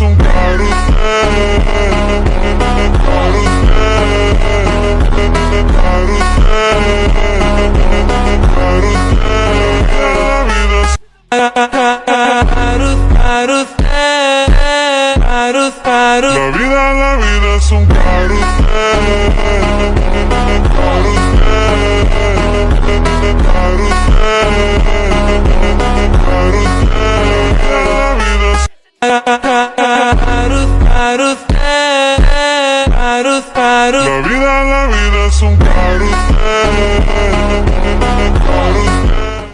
And hello, beautiful people. We are back. Grand finales of Moba Rising Stars Season 2. And we have our finalists here. It is gonna be Team WIKIKI and C3 MERAKI here. And both the teams, they are already hard onto these fans. The WIKIKI is onto our left side, onto the blue side is WIKIKI, and onto the right side we have C3 MERAKI. They do love the golden rubies, and by the bans, right? They will be banning that Van. We all saw, man, on the third position match. What Van can do. And let's not forget that Batsy and Gatakacha, man. Perfect sandbats. Perfect, sandbats, perfect punching bats, and perfect frontliners. They will be getting banned as well. And look at that. YSS ban is there. Okay. C3 MERAKI, they realize the power of that YSS, and they will be banning him, so no more YSS onto the map. The YSS, man, the farming speed is way too insane at the moment. And the thing is, Team WIKIKI, right, they do love their composition with that Batsia, with that YSS, that like they carry that. And look at that, the Uranus has been banned as well. So yeah, and Angel has been banned. His healing is way too much. It's way too much. Like, you will commit onto a team fight, but at the same time, he will be back to the HP. At the same time, it will be back to the same HP. And honestly, with me, I will be having my co-caster here. It is none other than the hyper of Raiga Esports, the charm, the diamond in the rough here. Now it is gonna be Chocolate Chan Silver. How are you? Hey Sunny, that was an enthusiastic opening coming in from you. And yep, this is going to be the grand finals of MOBA Rising Season 2. I'm excited to see what's going to happen over here. Already the first phase of banning has been already been done. And what do you think about the Farsa first pick as taken from the blue side, Sunny? The Farsa, man, especially into the current meta, I think it is one of the best mages in the mid lane, right? She does have that burst potential. She does have that movement escape skills. And let's not forget the rotation is there as well, right? So the early gank onto the MM or even the HP will snowball to their advantage. And the WIKIKI, they just pick away straight away. And are we gonna see a dive here? They're just messing with you. They're just giving a tribute to you, Silver. And they're gonna just swipe away. And look at that. They will go for that lance and a badang here. Oh my god. I for sure thought for a second that he was going to pick a Tyrant, but nah, this is grand finals, so yep, he's got to be serious about it. And Van Morales reminds me of someone, but I won't take the name. But again, it's going to be a Badang as well with the Lance slot, so that's a good return two picks coming in from team C3 Meraki right now. And you can see there's a Phobius locked in. I guess I'm pretty sure that has been picked for that Lance slot so that he can tackle the Lance slot with the passive and just jump on him with the Infernal Burst. That's right, and look at that. Even the Phobius is there, so he will be jumping over the lance. The thing is, the Phobius is a soft counter to that Badang, and it's kind of like a hard counter to the lance. And Silver, the thing is, both the teams, they will be picking up their hyper way too early here. What do you think about that? And honestly, that glue pick. So yeah, C3 Meraki, they are looking way too tankier here. Oh no, they actually are looking tanky, but you see, here's the thing: they lock glue on the third pick. So right now, you see the Fartha's already been picked. So there's no counter for the glue like a Paramis or a Vexana. So that's a good draft coming in from the side of the C3 Meraki right there. And moving on the second phase of banning, even if the Farsa would have been locked in, since the glue has been picked and they get the first ban in the second phase. So they could actually eliminate either of the Paramis or the Vexana, either way. But that's a good draft right there coming in from C3 Meraki, and it's a Moscow ban. So you see, they're trying to take out the frontline melters. They don't want the late game heroes, so that Lancelot could scale up pretty well in the early to mid game and spike up pretty well, so that Haya, he would deliver some damage to the Haya or like the backlines like the Farsa as well. Because while the Feathered Airstrike is still active, she's pretty standing in a vulnerable position, That's right. Look at that, the banning phase, it went in a whiffy here, and Damien 555, he will be going for that Ranger. And honestly, whole series he was onto that Ruby goal, but Ranger here can work, especially with those into the late game. But are we gonna see a Nathan here? A best easy onto that signature move as well, signature pick here onto that Franco. And the Franco, man, it is a versatile pick, especially into the grand finales. That's the thing, right? You need to hold the enemies. You need to have those perfect ult. But the thing is, the Badan is right there, Silver. The Badan can cancel out that, you know, and go. But look at that, the counter pick is there. Johnny Skies with that counter pick, and this might be bad here for C3 Meraki, right? True, very true. Because you see, the Earthel counters the Granger in a very possible way, because the Rhapsody hits and Earthel just goes, does the sidestep thing to escape from the Rhapsody or the Death Sonata, and that's the thing. Like Earthel counters Granger pretty well in the early game, early to mid game as well. And the moment like the Earthel starts to get the items, then the back line just gets deleted. And oh wait, Abyss TZ is on a Joe. We for sure thought he was going to log on that Franco, but now he was going to be on that show. So, like the Way of the Dragon, who do you think is going to be the one to get kicked the most from the side of Team C3 Meraki? Honestly, I don't believe WIKIKI will be able to utilize that Chow, especially when they have the Badan, they have a Lance, right? The Chow will get his ult cancelled, that's what I feel like here. And we just have to watch onto the games, right? But Chows can work. They need to caught them off guard, that's what it feels, right? That's right. And also, I was hoping the Granger would go on Purify, hoping if he gets kind of nervous when the show is around, but no, he is quite confident in his Granger, and he's absolutely gonna go with that flicker. So he can just back off if the higher comes on the Ogi Shadow kill. He can just flicker out to escape from the ult. That's right, and we will be moving towards the land of Gons soon. Both the teams, man. The draft is looking, kind of sweet here, kind of dangerous. And honestly, like you said, right, it will be up to the initiation here. Whoever gets that first move, whoever gets that wombo combo, that synergy might be able to get the trophy here, get the grand prize as well. That's right. And you can see the early folk coming in already to the Super M from the Geo Wall Grace. And both the junglers pretty much farming in their own jungle. And look at the Super M. Abyss TZ trying to just give some damage. Damage oh my god! There goes the first blood. First blood is already there. It's not even 1 minute, and right now I think the team WIKIKI, look at that rotation, is already onto the top lane. The flicker is there, misses, that's done, but now Ranger gets another life here. And right now Super Emo is there providing that vision, but there is no backup. Kadita is not even level 4 here. We might see another blood here especially, but no, Abyss TZ misses, that's done, but no, not again. 2-0 here, Silver. Oh no, Lancelot, he's trying to escape, but Wayne Morales will be able to escape. Petrify coming in from the Krita, and Haya gets the kill in the only first minute of the game. 3 kills first minute.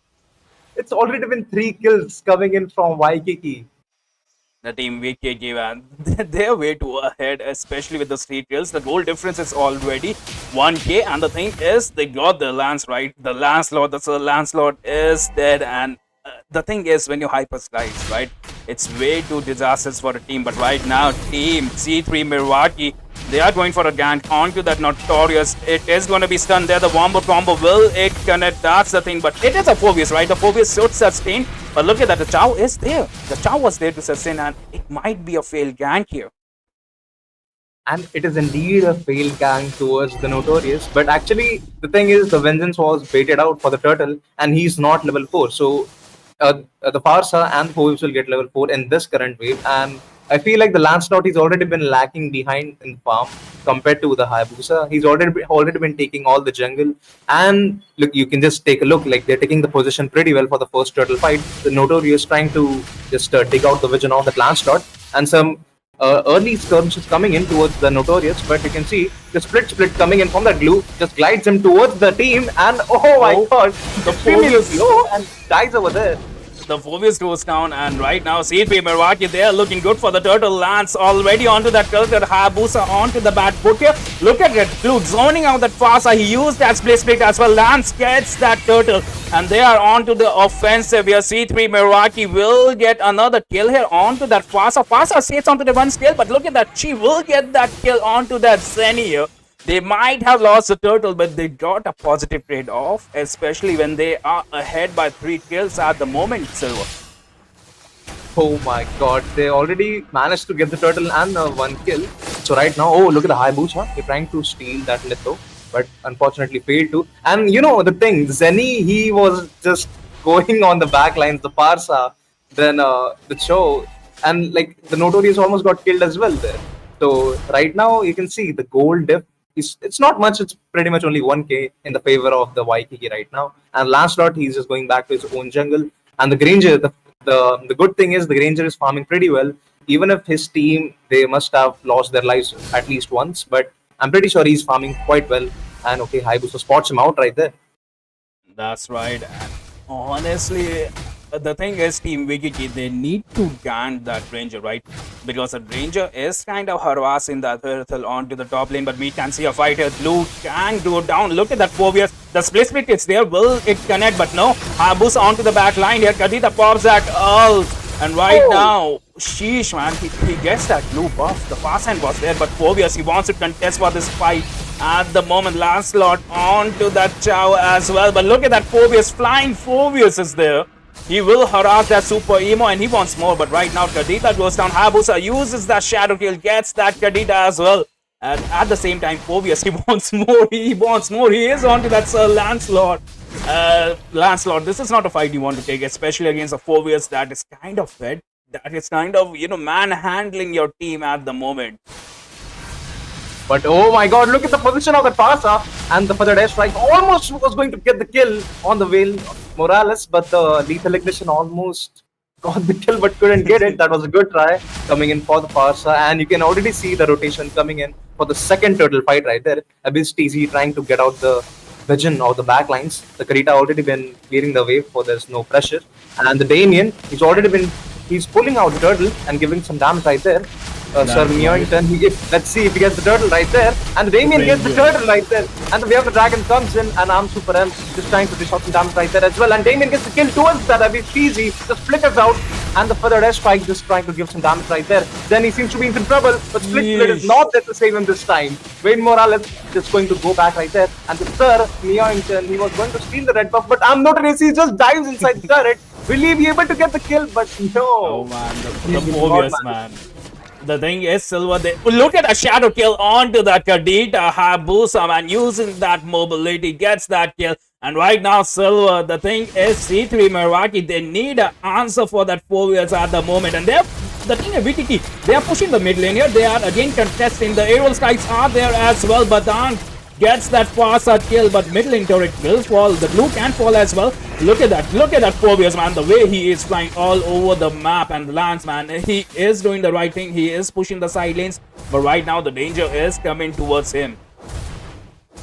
He already senses the danger. He's the jungler, so he senses the danger around his jungle as well. The sixth sense. That's what. And you see the Phobius, I'm pretty sure he just left his lane to join all the team fights so far. He's acting like a real sandbag right now. And already you can see the passive position as well. He's patiently waiting if the Granger just baits out right there. And there goes the rest comes in. And look at the Farsha just runs away from the mat here, and Phobius, man, he doesn't have to care about anything because the sustain is there, and he realized, right, that C3 Meraki doesn't have a counter for it. Abyss TZ is just there to provide the sets, provide the visions, provide the mobility, and look at that Phobius already onto that Lance. Lance having a hard time here, Team WIKIKI. Look at that shadow kill onto the backhand. Lance escapes onto that 1 HP here, but Chow here can get the kill, especially with that flicker ult, and he gets that kill. Will he escape? But onto the backline, Kadita gets that kill onto that Farsa, but like I said, they need an answer for that Phobius because the Phobius is still healthy. Hayabusa using that mobility, gets that super emo, but even the Ranger joins the fight, right? They might be able to kill that Phobius, but no, the Phobius is sustaining here. The glue used that split yet again. The vengeance has been popped, and this might be it for Notorious here. But he survived that fight for the next 45 seconds. And meanwhile, the Hayabusa gets the Lord, man. That was a perfect sacrifice. That was a perfect distraction here for the Team WIKIKI. That was a good turtle coming in from that Hayabusa, and you can already see how aggressive the Team WIKIKI are actually getting because they know the late game power potential of that Granger as well as that Lancelot. So they're trying to, pace up things and make it easier, make it enter faster. But almost the Pot Shadow would have gotten the kill towards that Karita, but the Karita was pretty nervous, that getting caught off that pot shadow on that Hayabusa. So you can already see, oh, the split push coming in from that Lancelot, just trying to Now, get some farm up. the sixth sense was there, Silver, and this any man, the way he is providing the vision. Like he's all over the map. He's already all over the map. He's trying to, clean up the bushes, just give out the vision to his team because they're lacking behind in farm right now. And you can see the John Skies and Aviv TZ being isolated right there. Purify baited out.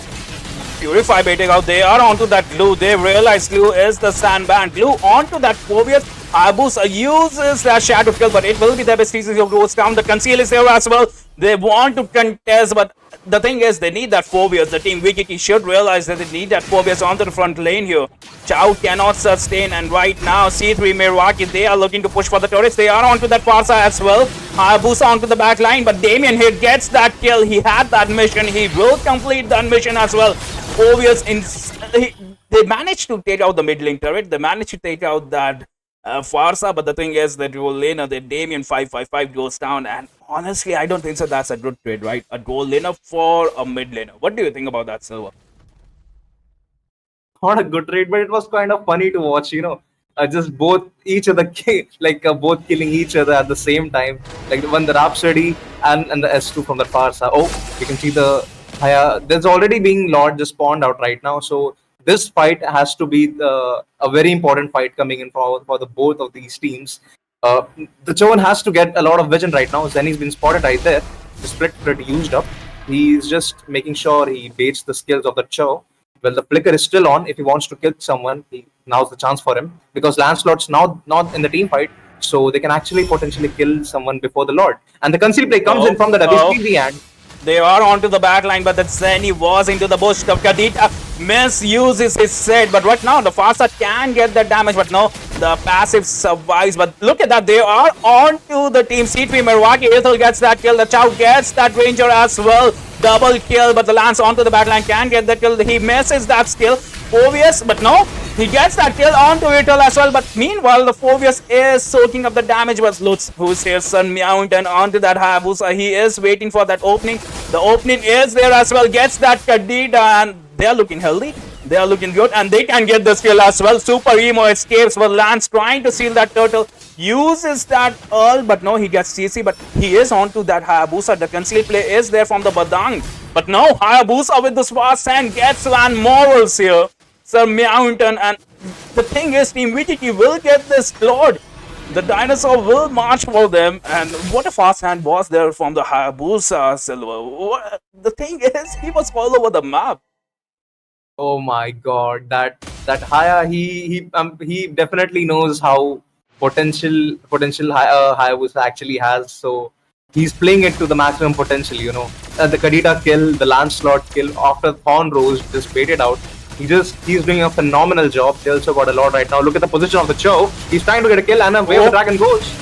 He is on to that Kadita. Kadita uses that kill, but right now it is going to be the Farsa who goes down. Even the Chow, so the trades are in favor of Team C3 MERAKI. But the Hayabusa onto the backline, gets that Kadita, gets that Ranger as well. He is on to that Glue. Glue will sustain, and the Lord is not looking healthy, but at the same time, Erythel will be clearing up those lanes, will be zoning out those lanes as well. So all the lanes are here, but the Lance is here onto that Erythel, trying to escape. He is onto the 1 HP, but now Lance Van Morals gets that kill, but look at that Phobius.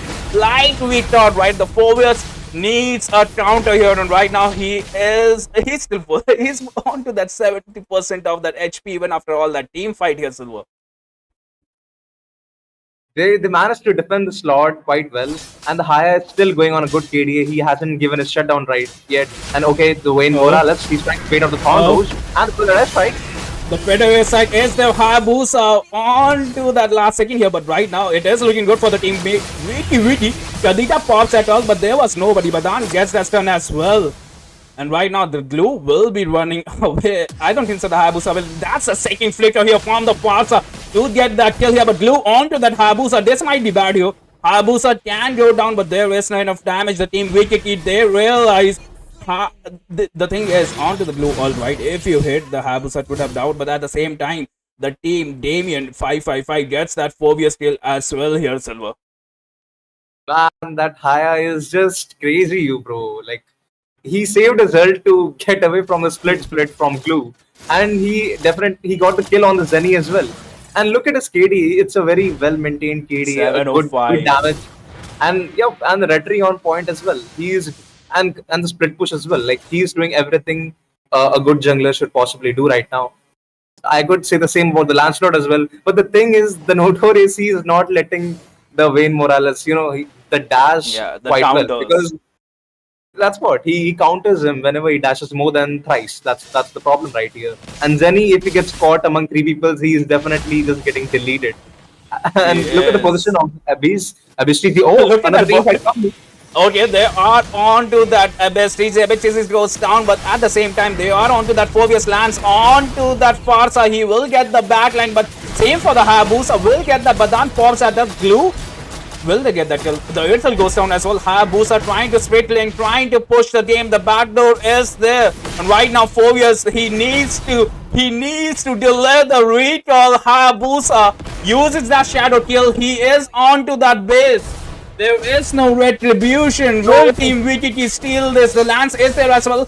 But two more hits. The shadow will be there, I think. No, the Hayabusa, man. He realized he cannot end this. The second wave will be there. And that was a nice event. And Silver, it might have reminded you of your days, right? It reminded me of what do you mean by my days, Sunny? But yeah, I will I don't definitely see you. agree. I don't see you stealing the base anymore, man. Like, it's been a month. I want to see that base steal.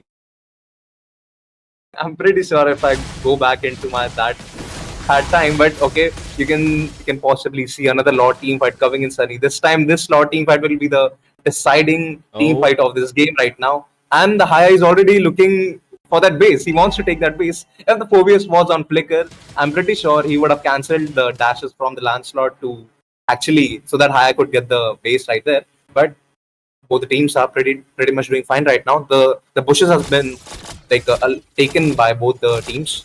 They're trying to get a lot of map control, but it seems like the WIKIKI has more map control than the team C3M right now.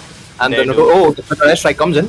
Okay, they are onto that Farsa escapes, but no, Super Emo is there at the moment. The effective fight was there. The Kadita finally getting those sets here, but look at that Phobius onto the backline. Earthel joins them as well. Kaditas goes down. C3 Meraki are melting down. Hayabusa onto the backline. Blue gets taken down as well. A triple kill.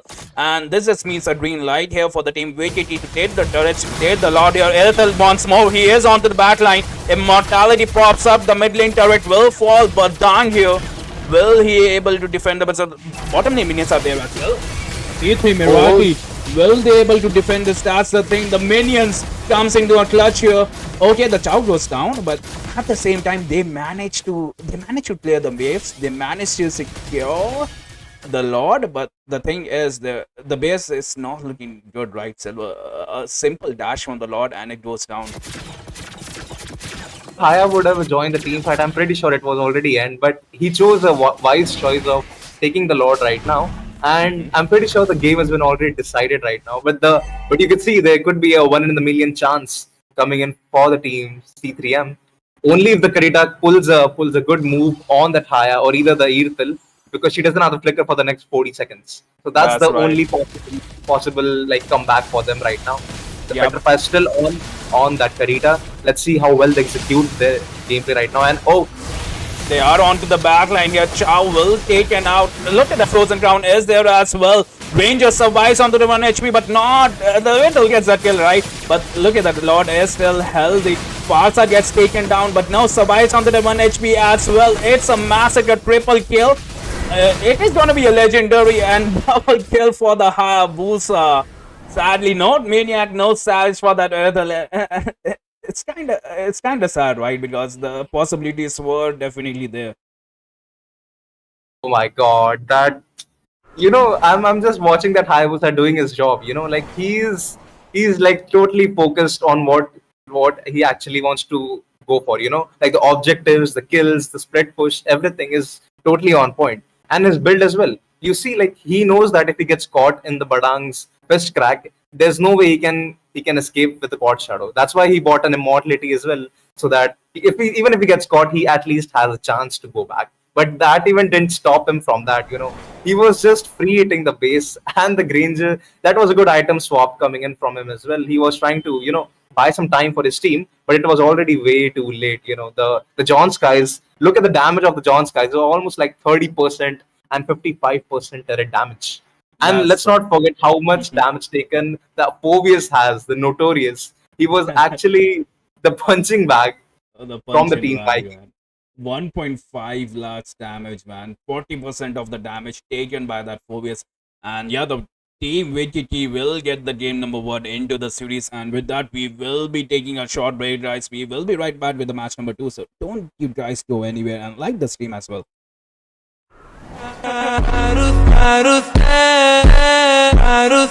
La vida es un carrusel.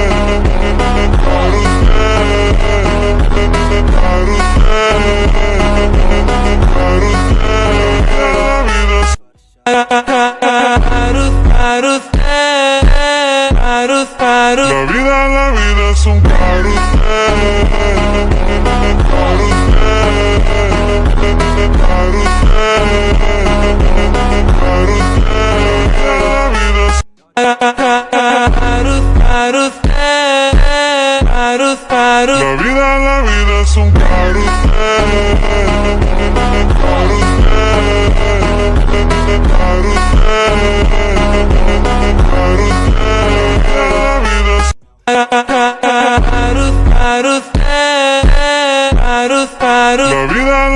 es un la vida es un la vida es un la vida es un la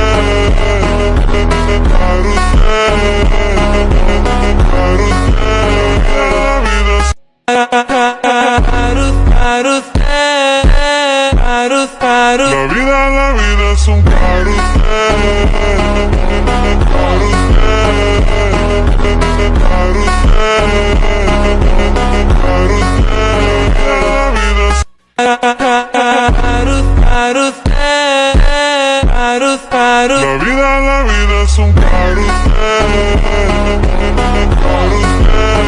es un la vida es un la vida es un la vida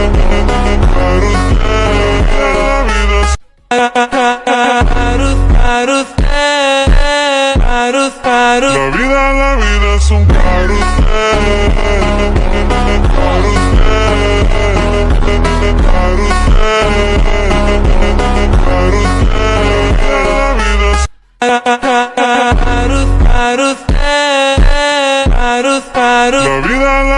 un la vida es un la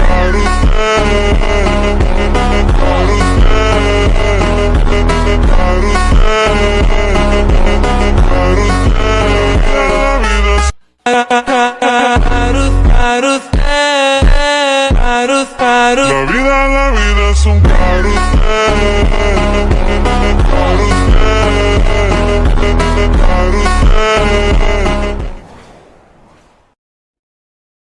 And hello, beautiful people. We are back, and this is gonna be match number 2. And the grand finales are here, right? Moba Rising Season 2. Team WIKIKI gets the first game into the series. And with me, I have this beautiful person. You guys already know who he is, and it is gonna be Apostle MLBB. Hello, guys. How you doing?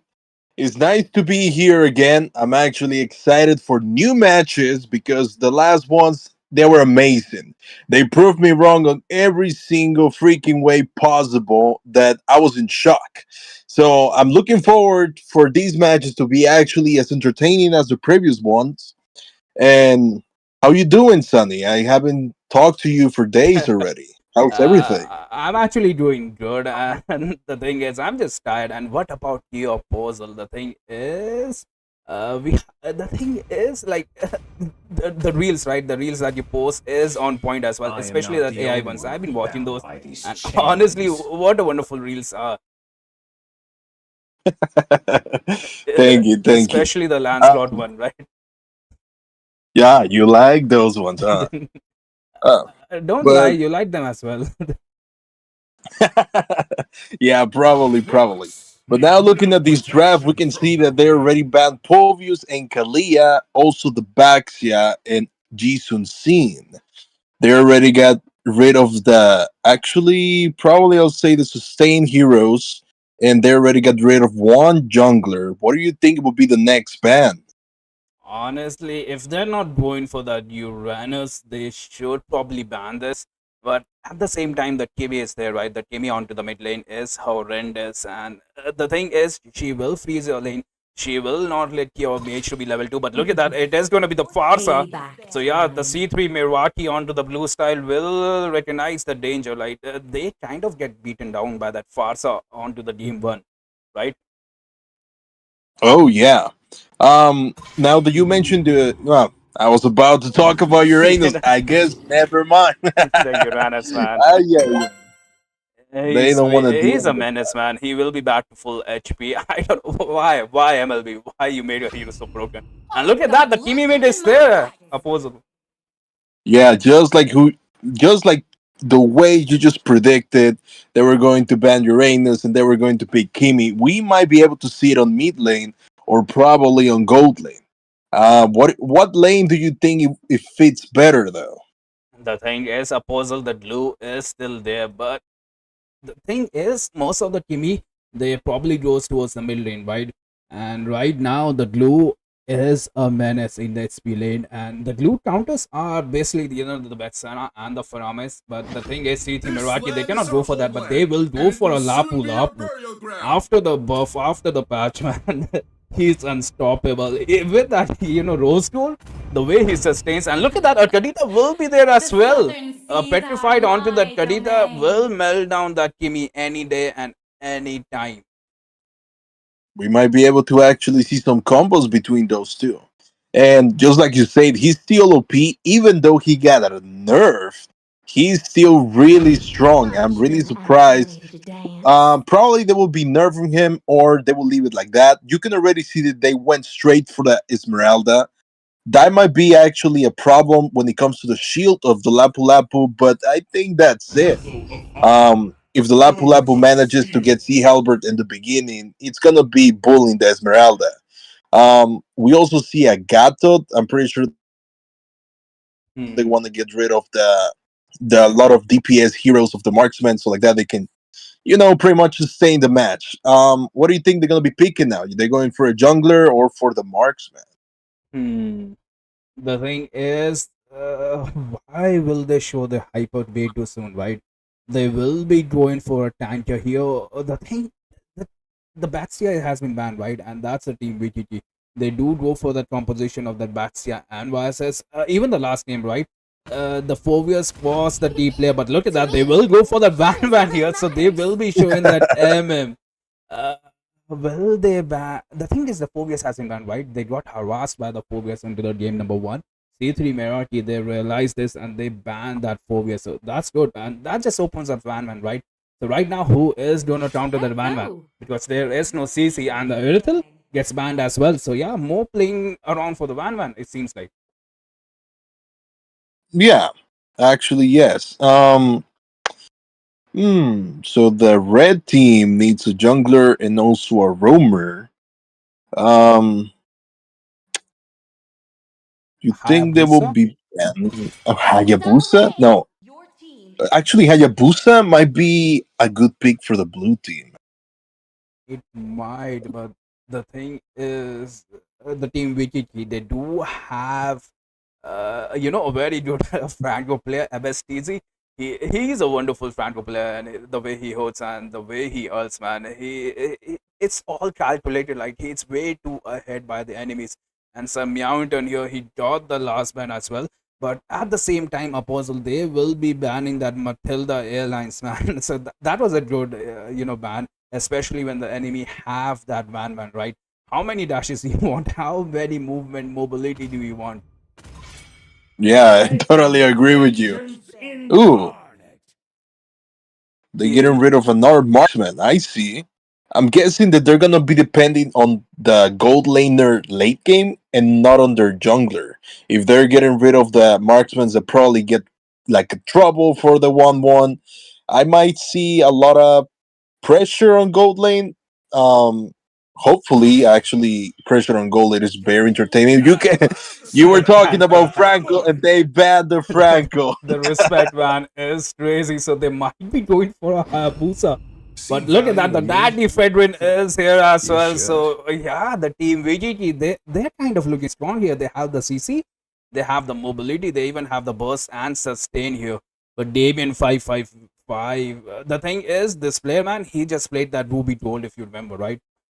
He was a menace onto that Ruby Gold.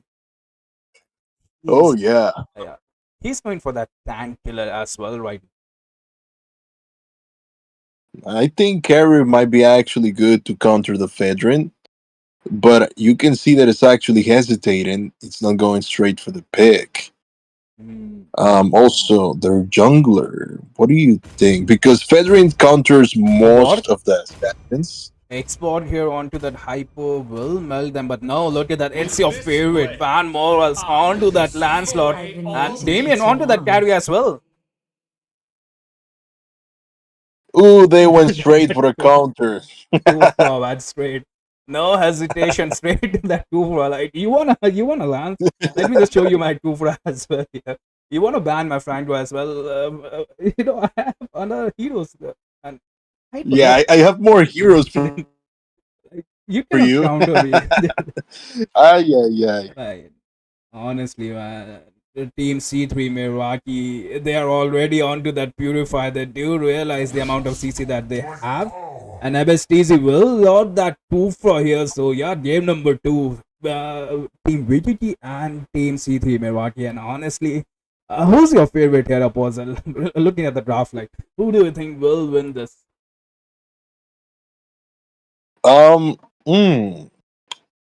Looking at it, I'm actually not sure. Hopefully, I'll get to see the Kimi in more action and more aggressive because Kufra pretty much is going to be countering the carry and the Lancelot on early game. But we will see, though. But like before, they proved me wrong. It's just in my brain. I'm picturing everything in a specific way. That's all right. Honestly, I am with you because they do have 2 MMs, and one of those MMs, right? She is basically the tank killer. She will melt every single thing. And don't you dare look at Carrie's feet as well. Have you seen Carrie's feet, by the way, Bozil? I haven't, and actually, the way you just said it, I don't want to check it out. You should, man. You should. You will get the drama of your life. And yeah, Kimi is gonna be onto the mid lane here. Both the teams will help their respective hyper. And look at that Kufra already jumping around the map here, providing that vision. Harassing 3-3 Meraki here. Hopefully, I stutter. Yeah. Hopefully, we will see the Kufra doing Thunderbelt because that enemy has Esmeralda and Agathon.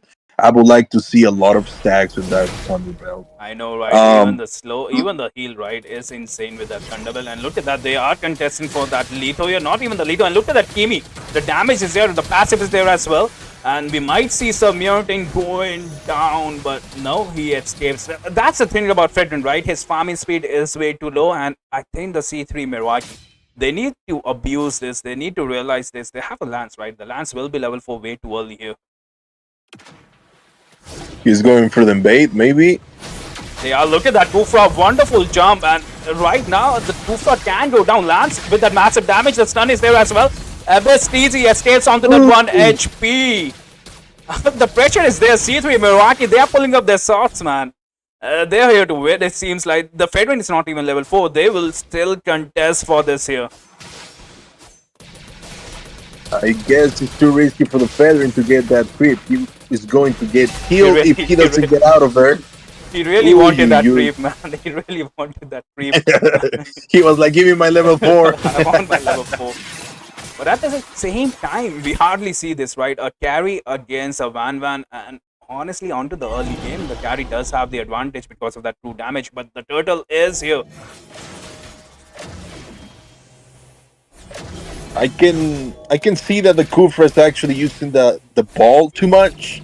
So he gotta save it for the Lancelot, otherwise it will happen like the previous time that he didn't have the counter skill and Lancelot took advantage right away. Oh, another beautiful team fight here. They are onto that turtle. Fedrin gets that turtle as well. But right now his team is not sustaining. Super Emo goes down. That's a double kill right there. They get the turtle, they get the double kill here. But look, they want more here. Fedrin is contesting. But at the same time, a puzzle. The Kadida gets the kill onto that carry. So the power spike will be lower. And the Van power spike will get earlier. Yeah, and also the Esmeralda took advantage of the shield of the turtle right after they got it, and that Lapu Lapu died right away after that. You can see. Let me look around. I believe that the carry was holding lane for a second. There's gonna be a fight there in middle lane. They really want that creep because that creep actually provides vision, which I find it really annoying, by the way. Look at you, Apostle, man. You're learning way too much. But I'm actually impressed, man. You actually know all this stuff, man. Holy schmoly. Like you said, right, the Damien 555, he is the trump card here for the C3 MERAKI. And I think the team WIKIKI realizes that's why the Kadita ran, right? But look at that Kufra. He will be doing a blind jump onto the bush as well. But I don't know, he is providing that perfect vision. Even that super emo here onto Gatukacha. The thing about the Kadita is, right, she will be camping into the bush. So yeah, Gatukacha need to check those bushes as well. And look at that Lapu Lapu. Was trying to be a menace, but will get caught as well. Ooh, we might see a gank on gold lane. They're preparing. Oh, the Purifier is there. Gatugacha inside the turret, but at the same time, where are the damage dealers? Kufa gets that jump, but no damage dealers because the 1-1 is low. And right now, C3 MERAKI, they need to fall back here. WIKIKI might be able to defend with snow. Esmeralda onto the tower here. The Fedrin trying to soak up the damage. It's 4v1 here. Will the slap be there? But look at that. Who is here? It is going to be the Lapu Lapu onto the back line here. Kimi goes down, but Lapu Lapu wants more. Gatugacha can go down. Kufra stretching up, but no, misses that jump. But they are onto that carry. They are onto that carry. Lance joins the fight, trying to onto the back line, but at the same time, look at that Fedrin trying to steal that turtle. He will get that turtle. It's more shield, like the mind games and by both the teams. But look at that, the team WIKIKI, they will contest for more. They got the turtle, but they're looking for more. They will even steal their creep. The thing is, Apostle, the Fedrin, right? He's kind of pissed, right? You don't want me to level 4. I'm gonna take all your creeps. I'm gonna starve you. Yeah, for real. The red team is not wasting time. Ooh, what a nice set. Inside the turret, and look at that, still Gatukacha survives that, but the perfect initiation was there, especially from that Abyss TZ onto that Kufra. Right now, the Kimi needs to shine, right? It is going to be mid lane here. Kimi damage should be there. The Lance is kind of getting manhandled here by that Kufra and Fedrin, right? Because both of them, they do have that taunts, they do have that CC. Yeah, and you can see also that the 1-1 and the Lapu Lapu, they swap lanes actually. But the carry actually is going top anyway, so it's pretty much the same thing. Can we take a look to the items? I would like to see if the Lapu Lapu, no, he didn't go straight for the Sea Halberd. I personally think that Sea Halberd will be way better as first item since he's fighting Esmeralda, but you know, maybe he feels more comfortable with that item. We might be able to see a fight on top lane. You can see that the blue team already prepared themselves. They They do. got the 1-1 over there. Ooh, she Yeesh. manages to escape. She did. Well, look at that. Gacha providing that vision. Kadita wanted to get that Zenny, but no. Okay, Notorious can go down, but no, the bomber combos are there, right? The thing is, both the teams, they are playing it safe. Especially C3 Meraki, they don't want to contest. And yeah, WIKIKI are ahead by 5 kills, and they are onto that Esmeralda. She will sustain here. But at the same time, they are letting that Van farm, and I don't like that. She will even take that creep here. They will contest for this neutral objectives as well, Apostle. Ooh, you can see that the Gatun was actually in the bush without moving, waiting for the right moment, and you can see that the last blood got the total. Too much happening. The Lancelot did get the turtle, but the thing is, they lost that Sunny, right? So at the end of it, it's kind of like a equal trade, but Lancelot, man, he is taking fat off. He is onto the Lapu, but at the same, onto the top line, Kufa jumps onto the Gacha. Where are the damage dealers?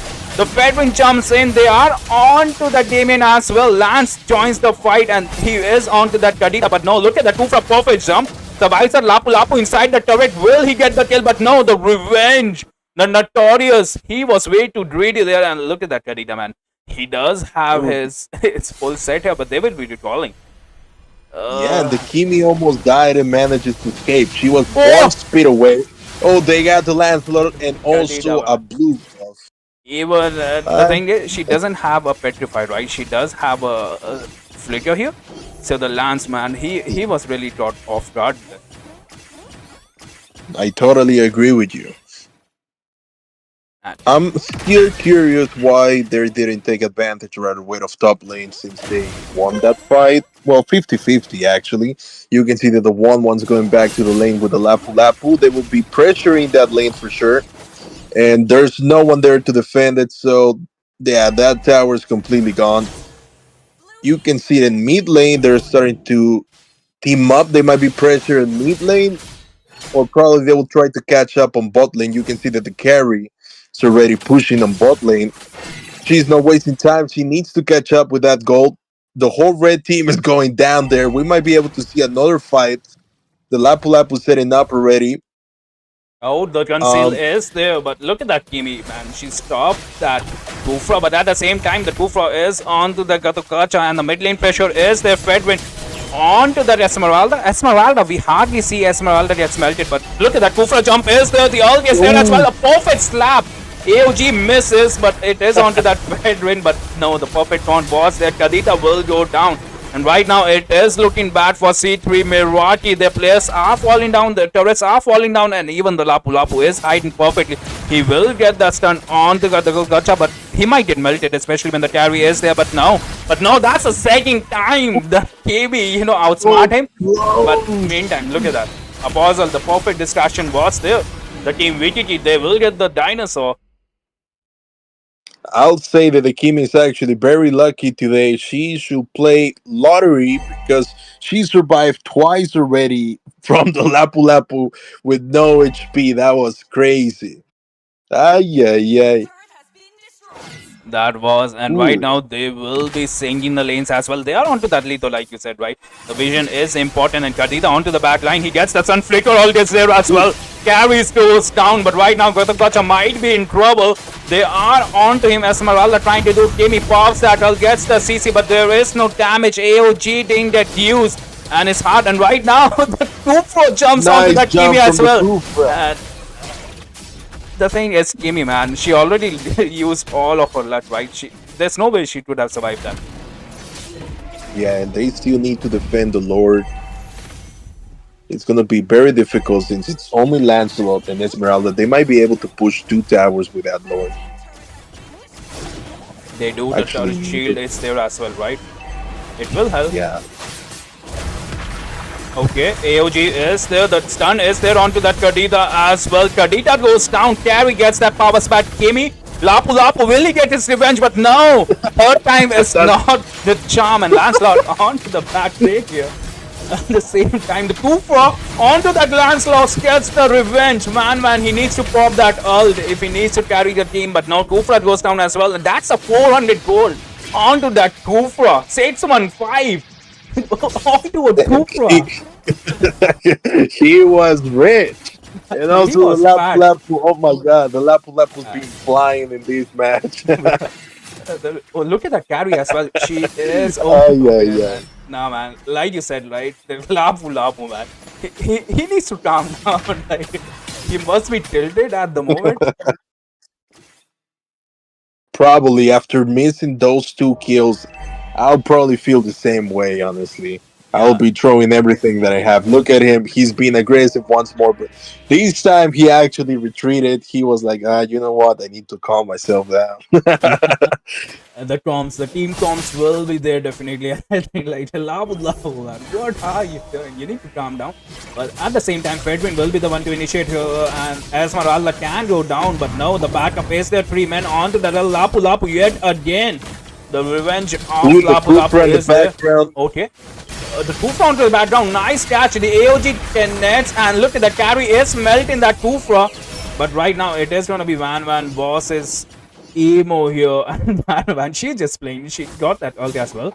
And Lapu uses that healing spell. He will get that taunt as well. But no, Van onto the battle land. Gatukacha goes down. A 2v1 trade here when the Lord is coming is not looking good here for C3 Meraki.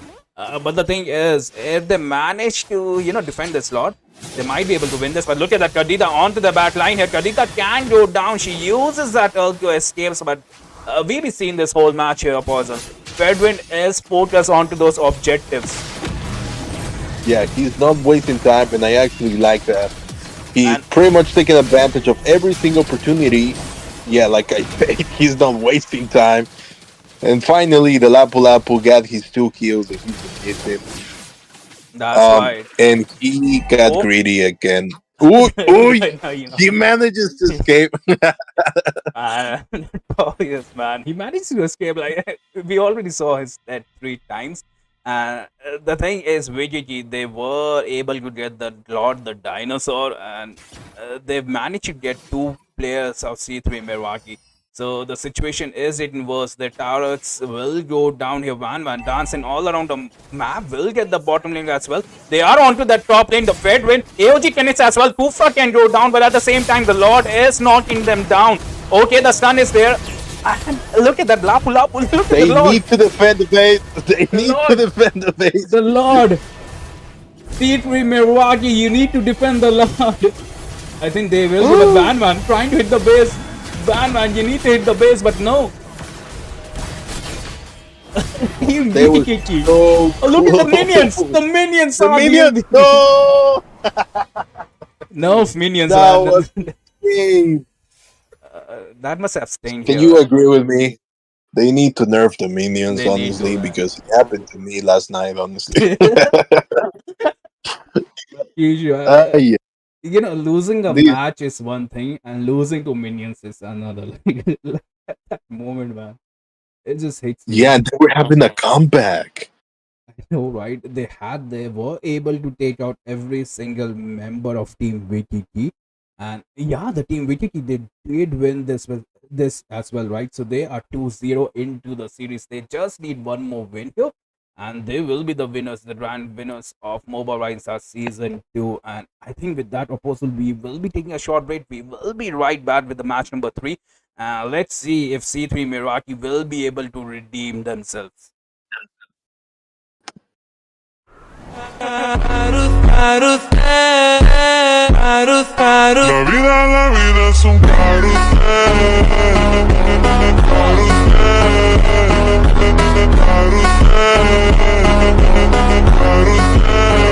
es un La vida es un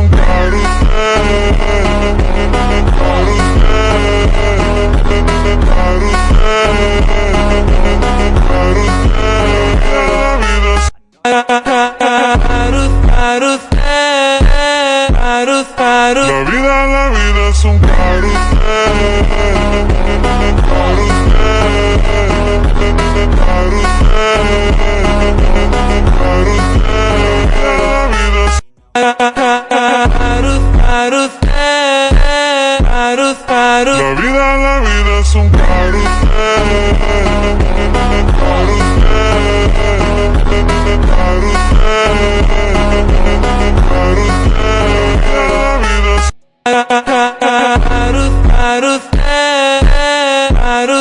La vida es un carrusel.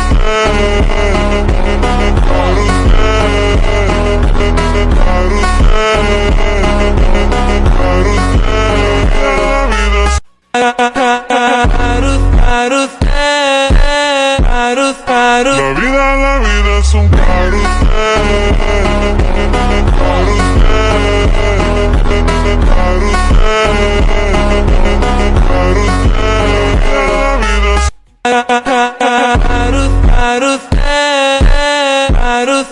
La vida es un La vida es un La vida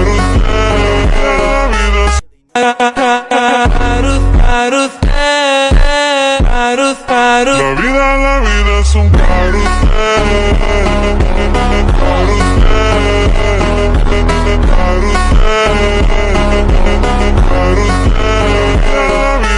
La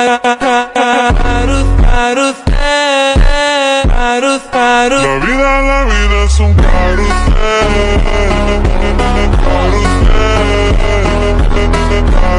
vida es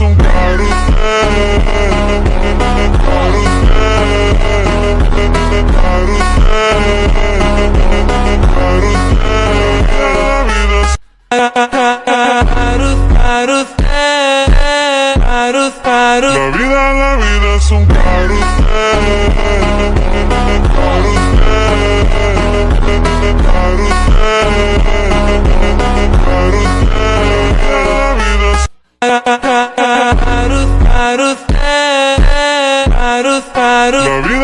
vida es un La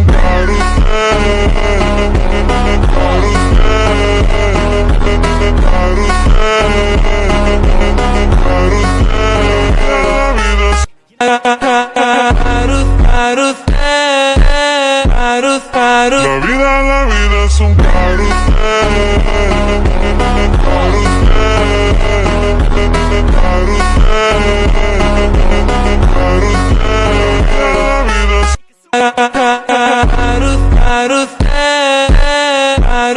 La vida es un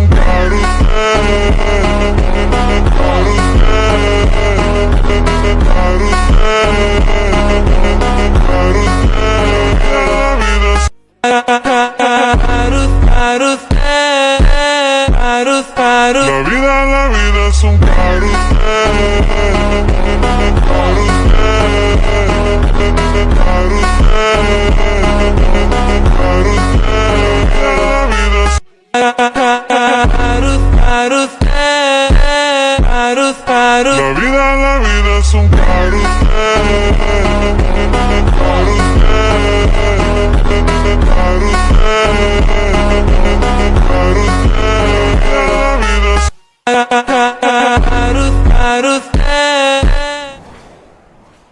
Welcome back, fam. This could be the last match for this grand finals because the team WIKIKI is dominating the game by 2-0. But guys, for this match, we have a special guest with us. One of the OG casters, Scariot. Thank you so very much for that, Silver, my boy. How have you been, dude? This grand finals is looking absolutely crazy. And, I wouldn't miss it for the world right now. I'm so excited to see both of these teams play against each other right now. And for the past two games, dude, take us through that. What really happened in the previous two games? It's like WIKIKI have been dominating through the board. That's what. The team fights, you see, the teams C3M, they're facing kind of trouble against the team WIKIKI. But let's see, this game could potentially turn the favors in their side. But hey, let's not forget, I'm supposed to remind you guys about something. since you know about the Hayabusa story and the Hanabi story, after the Hayabusa left the Hanabi, I there am was going there was to that. kick you out of this VC right now if you start with that. My guy, I'm not even here on time, and then this dude just decides to pull my leg out there by telling the Hayabusa Hanabi story. It's all fake, people. There's nothing happening between those two. Hayabusa's with Kagura, they're happy together, and Hanabi does not like Hayabusa. That's true. That's why you're here skated with us. That's that's a fact for you.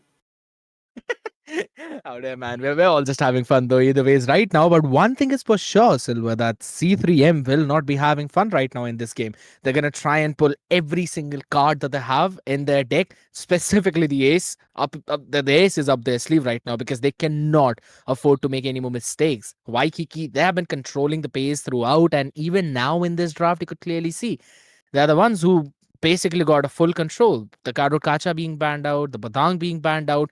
Now it's C3M who have to answer back with probably the Kimi or maybe even the Uranus. You would not want these two prio picks to go on the other side. That's definitely right. If those picks get in their hands, that could potentially be very difficult for the team C3M to fight back right now, since they already have the second pick. So the priority could possibly change. And talking about the bans, you see, if this game would really if they really want to win this game, I think they should possibly go with the best comfort draft that could possibly have in their deck. I mean, I would normally agree in a scenario where you would need to go to the comfort draft to try and maybe get another game for you. But I'll have to say one thing. In the recent days, the patch has been like, if your comfort is something like the Layla or the Mia or even something along the lines of Hanabi, I would rather suggest you to go for a bit more meta out there, because yes, as good as your comfort can help you win the game, if the disparity between your comfort pick and the actual meta pick right now is too much, then it's actually going to backfire on you, though. But I agree with your point, Silver. I'm pretty sure that they'd be looking for a few of their comfort picks as well, but I'm interested to see what WIKIKI would want to prioritize right now, because both the Kimi and the Farsa are up for grabs, and only one of them could be banned by CEM. Yep, that's right. And since they could only choose a one pick for themselves, the other two picks will definitely go in the favor of C3M. So they have to be very careful of the first pick, the pick right now. The Farsa and the Kimi is opened as well. You can, but there's one last one to tell about that. And talking about the Uranus as well, since you said about it, they've taken out all the EXP laners as well. Since this is the EXP meta, they're not going to fall for any marksman for themselves. And I'm pretty sure the 1-1 was the most among in the last match to give them the trouble. They decided not to ban it at all. That's an interesting play out there, right? Because we already know how prioritized 1-1 has been these days, though, but it's falling down to the same thing. Farsa being prioritized first. Now, I'm not quite big fan of a Valentina early on in the draft. Like, I'm okay with Valen being the third pick, maybe, or at least in the second phase, because no one really prioritizes that. Plus, the mid lane has been picked up on the other side. I'm really looking for either a Kimi 1-1 pick or maybe a Kimi Erethiel pick, so that even if the 1-1 goes on the other side, you have Erethiel that can actually win and lane better than a 1-1 with a sprint. And trust me, the amount of games that I've played with 1-1 right now, Erethiel is one of the most irritating marksmen to deal with. But I love that. I absolutely love this Harith pick right now. It's been a bit of an more like an underdog pick out here. Not a lot of people prioritize that, even in ranks. So this kind of surprise is going to be so good paired up with the Lapu Lapu. That's definitely true. And since you said about the Harith, they didn't want it to fall any of the circumstances of picking a marksman. So they're going, I'm pretty sure Damien, he's been picking all the scaling up heroes among the last matches. So this time, I guess, if he has a good chance with the Harith, he could potentially fight in the mid to late game. And I want to see a Erethiel against Harith right there. But John Sky is just locked onto that Granger. And you see, the Zenny, since the Lapu was already open, he definitely did not hesitate at all and just went for the Lapu. They could put in, if the Notorious, he could have went for a glue as well, but then the Super M, they could have potentially swapped a Vexana or a Paramis. So that's the Esmeralda speaks for itself. I absolutely agree at this point. that would have been a pretty solid pick out there. Glue would have forced the Faramis on the other side, and I think so it could have been pretty solid even against the Farsa too. Even in the laning phase, you'll have a pretty decent time clearing the mid, as long as you're a bit more careful out there. And then again, those constant pulls, super annoying to deal with right now. But what's going to be the next pick is my question. Always falls down to this third pick right now. Gonna lock in the Zatian. It's an interesting way to counter the Farsa, right? You've got the soft counter in the form of the Phoenix Fury that can eventually stun the feathered airstrike of the Farsa on the other side. So, but you'll have to time it so very right. And they've been constantly showing this Kufra instant ban out now. They do not want it to go in the hands of the other side to counter that Harith. Definitely true. And since they've already picked Zishan for themselves, standing together is in the team fight is the worst possible nightmare against a Zishan, because you see, if they're kind of together, like being totally sticking together, then it's a problem if they go for a setter tank, And I'm pretty sure if the Super M goes for a setter tank like a Tigreal or could potentially go for a Kufra, but the Kufra is banned, so yep. If they go for a Tigreal, then it could deliver some good team fight, You should. Could be a pretty interesting pick as well in the form of that Tigreal. I agree, but you need someone to actually give you a bit of peeling right now. You do not have any peel, and I'm not quite sure if Tigreal would be the best peeler in the world. Because if there's one more initiator pick coming in from C3M, then that Tigreal is going to be bursted down instantly. The Zatian, he's just got a decent amount of poke. Harith has got a humongous burst. And I'm pretty sure that they'd be leading in some kind of assassin towards that jungle that can delete the other side now. The band of the Hayabusa themselves to make sure that this Harith and the Zatian are going to have fun time in their own lanes. But now I want to see what they really want to go for.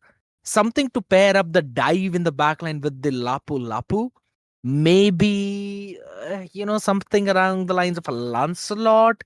I'm not really fan of a Joy in this case. So either of those two picks can also be banned out right now by the other side. Sir, what's your command? That's right. And since you talked about the Joy, I could say if they want to go for the Suyo, they could actually go for the Suyo, because the Blade Surge, it allows you to actually deliver a good stun. If your team gives you a really good backup, a really quick backup, then one stun could actually give you one kill as well. So you never know what's going to happen. And they've already taken out a Fanny ban for themselves, so they do not want an assassin to go on to that Farsa and neither to that Granger.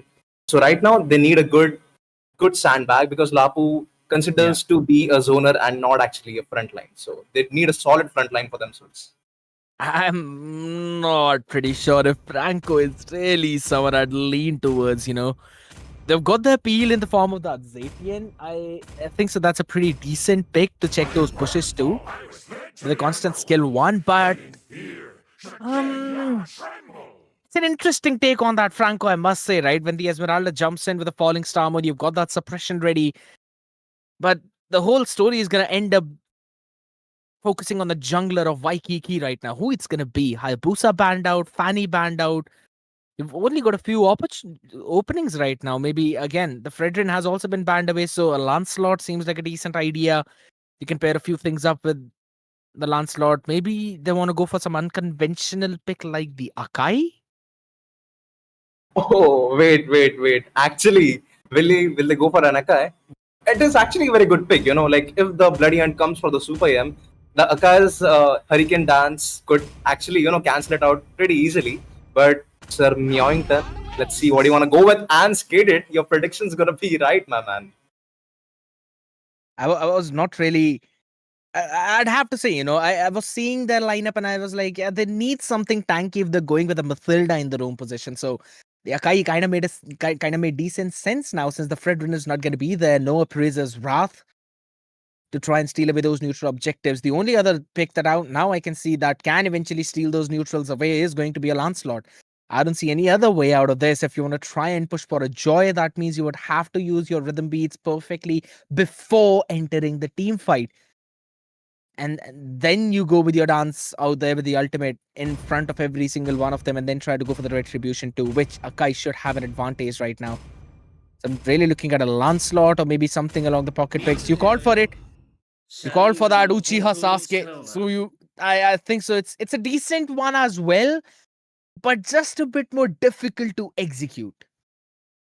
Yep, it's definitely a very difficult draft to execute. The only possible winning thing I see in the side of C3M is the Franco's iron hooks. The early iron hooks could actually give them a good early game, and the Suyo would potentially get more like the more build, more items, and the more damage for the mid game to scale up.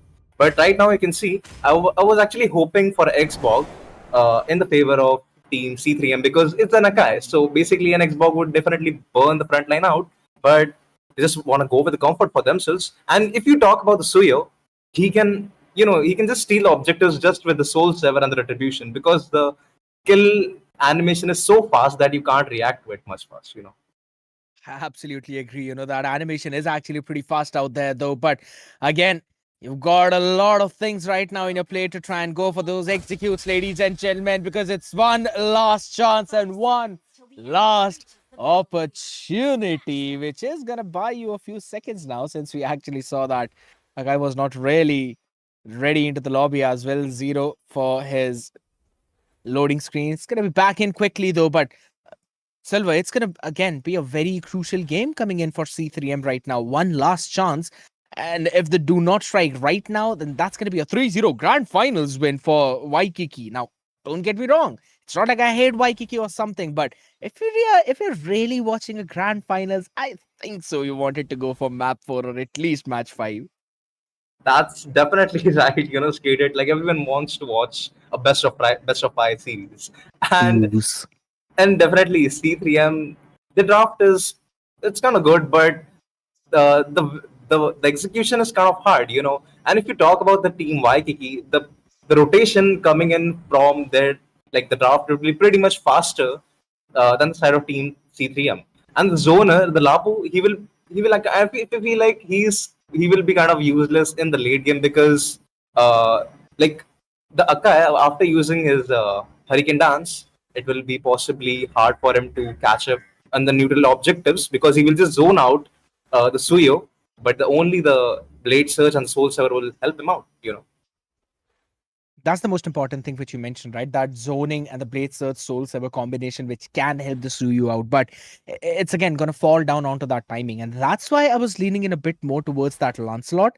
Because with the Lancelot, you have the chance of maybe missing one of your dash up, and you still have got your Phantom Execution, your ultimate to try and close in that gap and then steal those neutral objectives away. Yes, you would not really have any escape route after that, but at least you will get that objective. So that's one part of it. But at the same time, it's more like with the Soyo, you've got better chance of cleaning things up, but a bit more difficult chance to, maybe get a win against the Akai in the jungle. That's where I'm more focused towards. That's what, like the Akai, I'm pretty sure he takes a bit more time consuming like in the jungle while farming, but meanwhile if the Suyo, he has a lot of damaging skills, so he can farm up faster than the Akai. I could be wrong because if the Matilda actually helps him in the jungle, then she could just close the time gap between both the junglers farming the creeps and the buffs up. But the only thing matters right now is how well the first turtle fight goes on.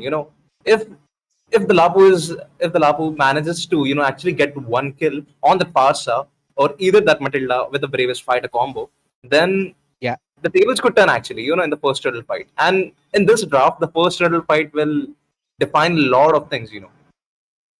I agree. That defines the entire momentum of the game, the way, or rather the entire pace where it's then going to flow. So you really need that first turtle instantly. It's more like a snowball composition right now coming in for C3M, which you haven't really had a lot of chance to discuss, right? You want the Suyu to farm up, you want him to get those early itemizations, and then you'd rather want him to have that additional extra, or rather those extra levels and extra bit of damage. It's more or less like the Nolan. The Nolan is a little more trickier to again execute because you need those extra levels as quickly as possible. With the Suyu, you can have a bit more leeway, and also pretty solid in those rotations as well, pretty fast out there. The only big advantage that I can see that you have with the Suyu is the fact that you can clear those creeps very quickly. So that can actually help you out. And talking about the Nolan, if you're facing against a Suyo as a Nolan, the only win factor for you is to at least have at 1 or 2 level above that Suyo, because his farming speed, just as you mentioned, is a lot, a lot. And about this match, you see the itemizations of that Harit. I feel like if he gets the itemizations like at least 1 or 2 before the 7 minute mark, it could be better. But here we are in the best of 5 series. It's going to be 2-0 against WIKIKI and C3M. The last chance right now for the side of C3M to pull themselves back in their series if they want to stand a chance at winning this trophy, ladies and gentlemen, as we potentially move in the land of Dawn one last time to see if WIKIKI will be our champion, or will we see a match 4 being forced by C3M, as both the junglers, they're starting on the northern part of this entire map right now, opposite buffs. So that means they're going to end up on the bottom side. That's also where the Little Wanderer is. So it's possible that we might see some of those early clashes faster than we'd expect them to see. Yep. And look at the early combo coming in from the Super M and as well as that Zishan. And the first Litho just goes into the hands of Sir Myoington. And look at the position of that Abyss TZ. He makes sure the guiding wings is delivered perfectly towards that pass for a good and a faster rotation. And that Litho is going to help that Akai a lot for the vision as well as the level up. And you can just see that these TZ are already on the gold lane. And yeah. Oh, we could see a first team fight coming in, and the first blood delivers onto that Matilda, and it's going to be Super M who gets that kill. Now, I'm more interested in the fact that Abyss TZ has actually gone for that flicker, though. I think so most of the people would have probably decided to go for the Purifier so that they do not get hooked. But hold on, look at top side. Oh no, Zenny seems to be in some trouble, but Ainok almost just barely misses.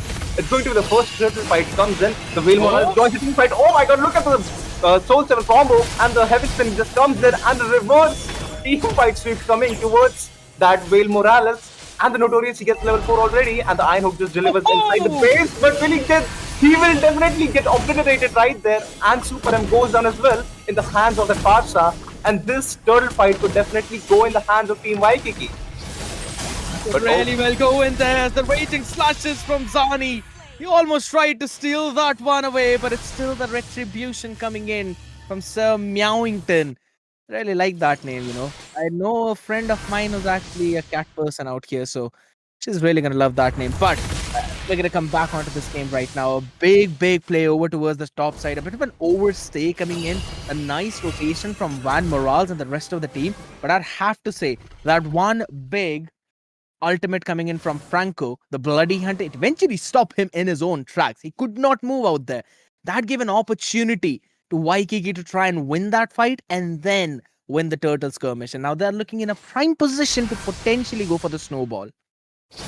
Yep, you can just take a look. Another team fight pops in. Fury of Phoenix comes in, and the Wayne Morales. Okay, the Heavy Spin just gets baited out right there, but no one dies in the team fight, absolutely.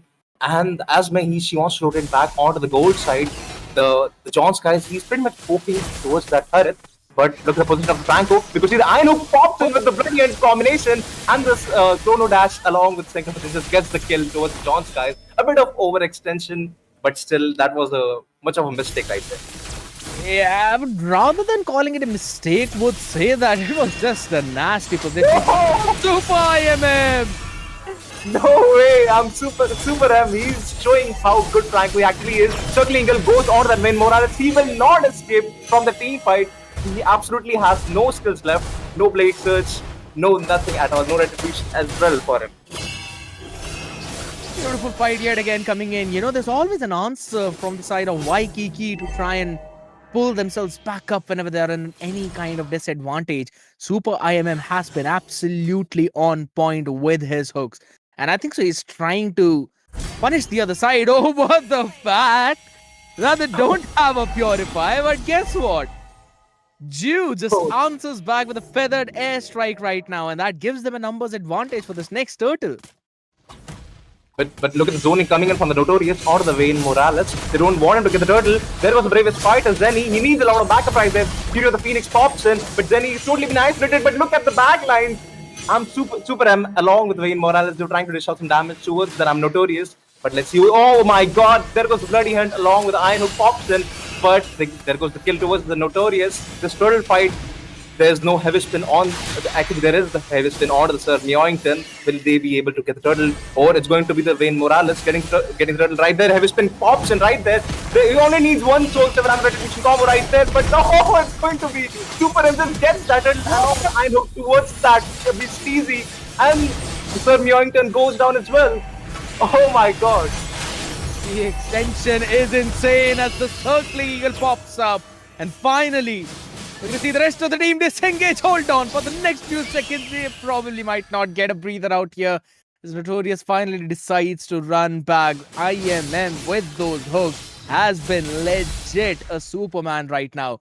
Just catching people left, right and center. Big play out here again. Another feathered airstrike, but not really going to get anything apart from just getting I Love all the way down to the last bar of HP.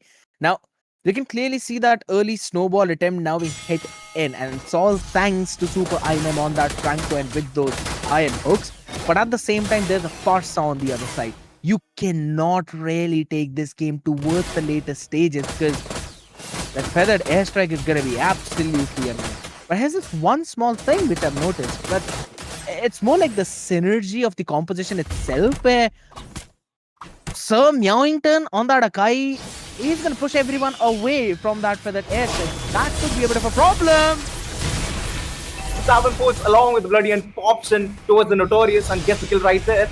And look at the position of the Sir Meowington. He gets spotted out by the Vayne Morales along with Super M. There goes a heavy spin. He absolutely has the thing, but the Fury of the Phoenix pops up as well. John Skies gets the kill towards that Vayne Morales, and Bravest Fighter comes in for the Zenny as well. He's extremely low, but still it goes with the flicker. And the S1 right there, I know barely misses, but then he goes down and gets sacrificed between three people. Sacrificial lamb though, but it should still be fine as they're going to fade it off. Taking that mid-tier one, that's a big one though, but they don't want to stop! The flicker was used to just dodge that Iron Hook coming in for the Super M. That's a good reflex coming in for that Farsa. And Damien, he seems to be in some trouble right there. The Notorious, he is not letting that Harith just get away with all the chrono dashes because the shield, the Harith is just gonna feed the shield to the Esmeralda right there. There's absolutely one Bloody Hunt coming in as well. Circling Eagle pops in along with John Skies. They're trying to dish out some damage on the Super Ember. The flicker and Bloody Hunt pops in. He just gets isolated between three people and just gets obliterated right there. And another team fighter possibly pops in, but Blaze Surge pops in right there, and the turtle has been taken by the Sir Meowington. And look at the position of the Vayne Morales. That's not how you get a good vision right there, because Super M is already used the Bloody Hunt, so there's no backup for him right there, along with the no flicker from Super M. Perfectly zoned out in that scenario. And I'll have to say, John just getting caught on that awkward position, not really the best thing, but still at least they got the turtle for it, so that's absolutely fine. And then eventually Vayne Morales falling at the same time. Now, two of the big questionable decision makings coming in from a couple of important players for their teams right now, because you need this Granger to stay up. You need this one to farm as quickly as possible. Yes, Jue is there, but he's the only one who's actually got any kind of major damage on his team, because the Notorious is also going to be pretty tanky. So hold on, another team fight. Oh, the Feather Dash strike along with the heavy spin pops in order the Super M. There's absolutely no backup along this, and he just pops in the team fight. Bravest Fighter used up. He's trying to get the kill towards that. He's Steezy. And Farsa, she's making sure she stays in the back line. The Bravest Fighter combo used up again. And the Vayne Morales, she's trying to dish out some damage with Soul Sever. And Falling Star Moon just deals a ton amount of damage to Damien. He knows he can't do much if he doesn't have the Diamond Force as well. And he needs a lot more items to just burst that Esmeralda out. And looking at the KD, I'm pretty sure he's doing quite well.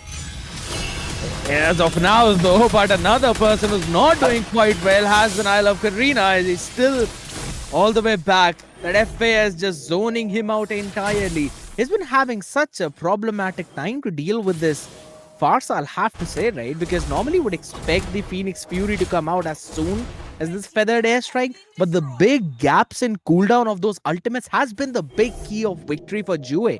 You can't really pop in that ultimate every single time you see the feathered airstrike because the cooldown is high. No, he seems to be some trouble right there. But the shutdown on the Damien, he didn't want to die there. That was absolutely.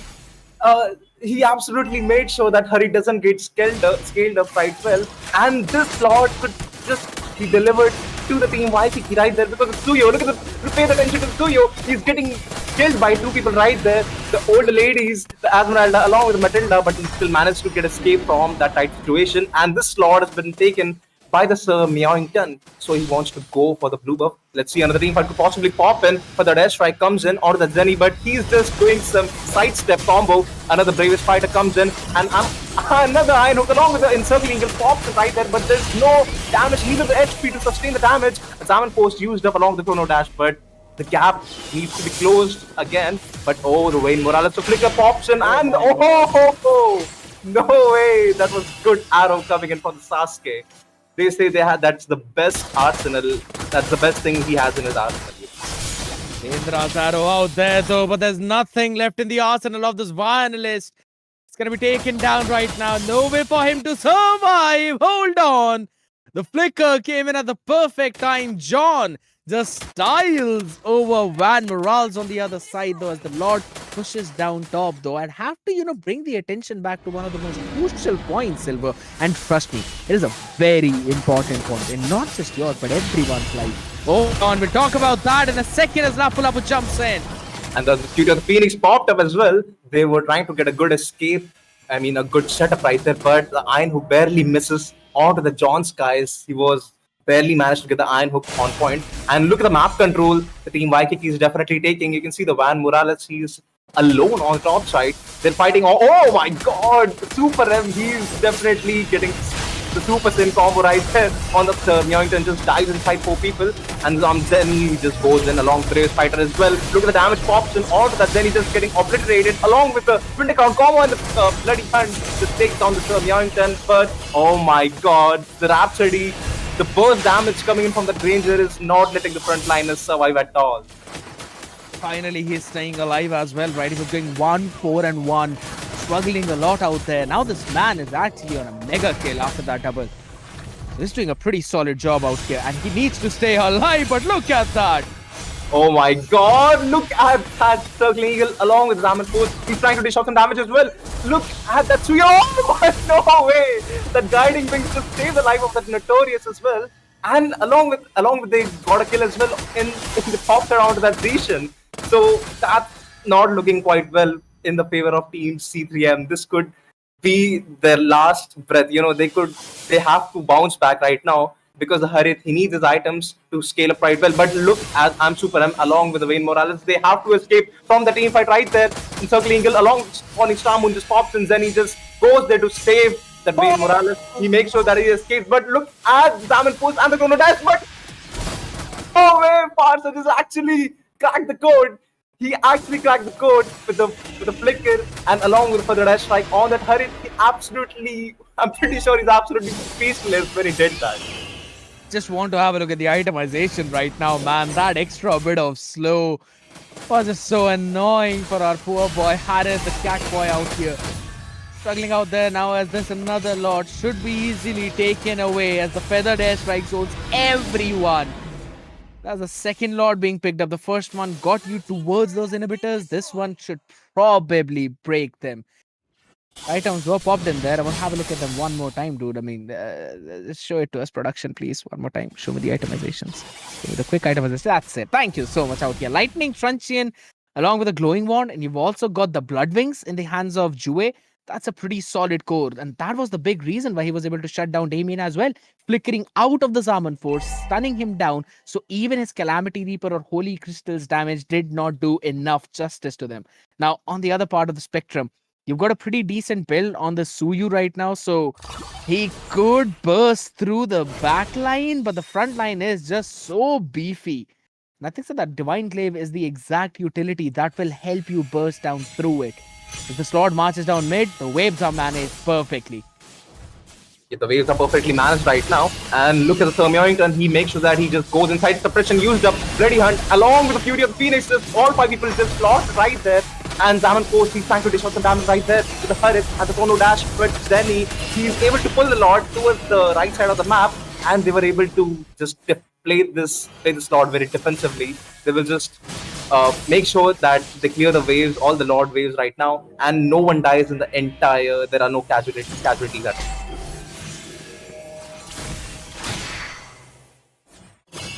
Oh, okay. Another team fight just pops in onto Sir Mewington.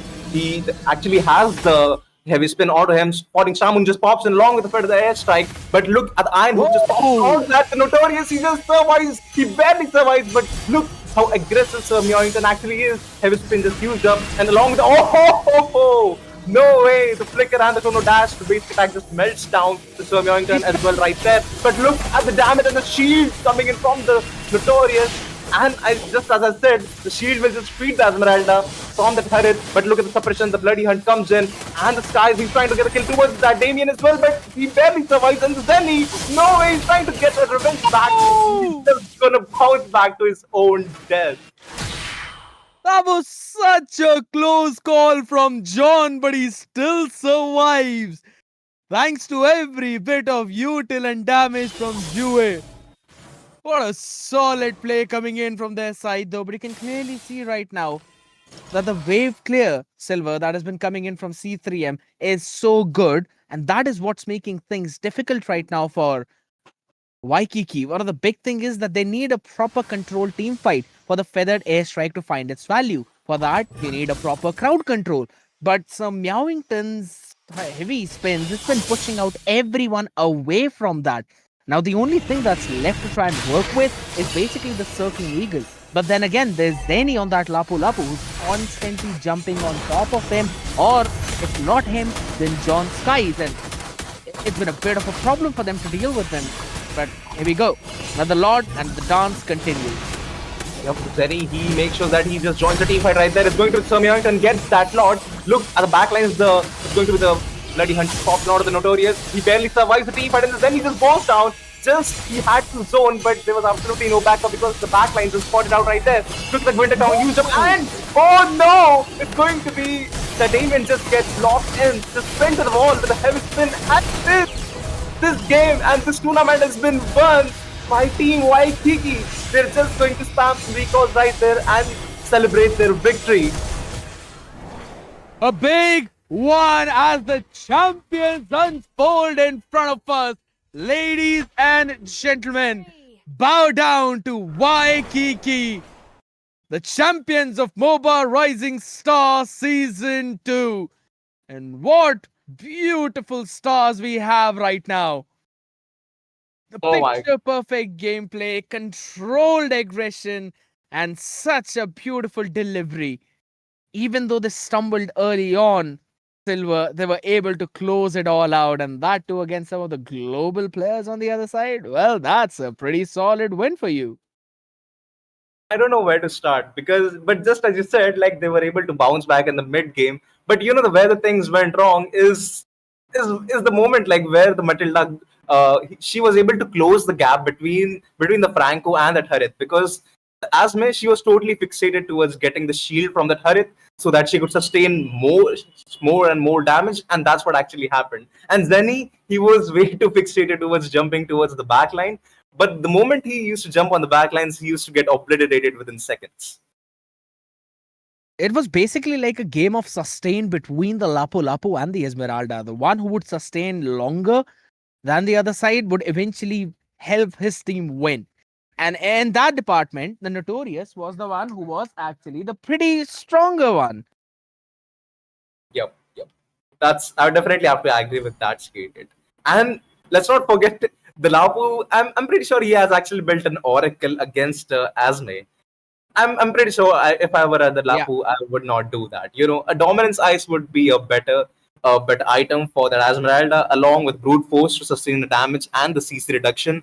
But let's not forget how well the John Skies bounced back in the late game as well. The early to mid game, he was having some trouble just facing that turret along with the Super M when he got caught near the gold crab right there.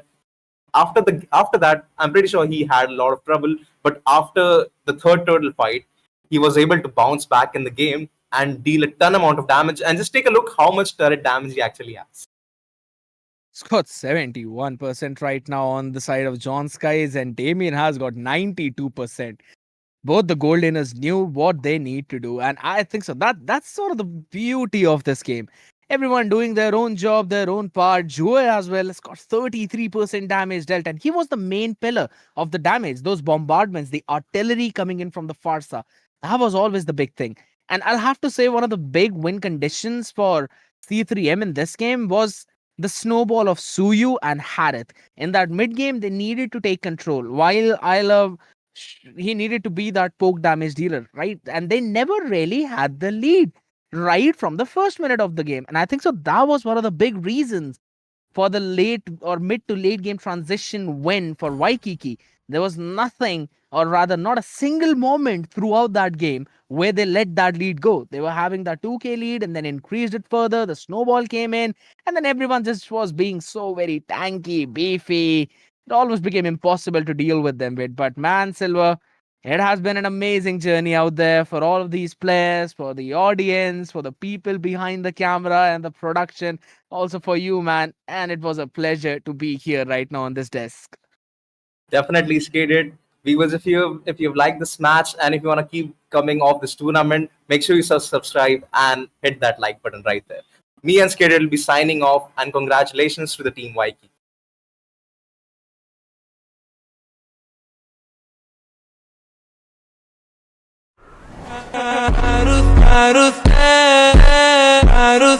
La vida es un carrusel.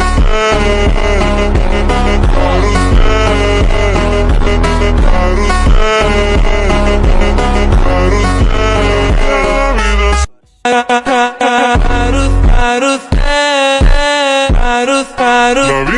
vida es un la vida es un la vida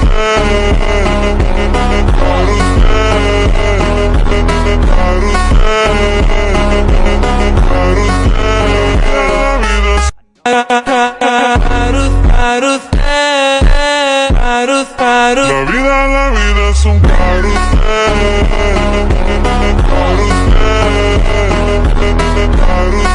la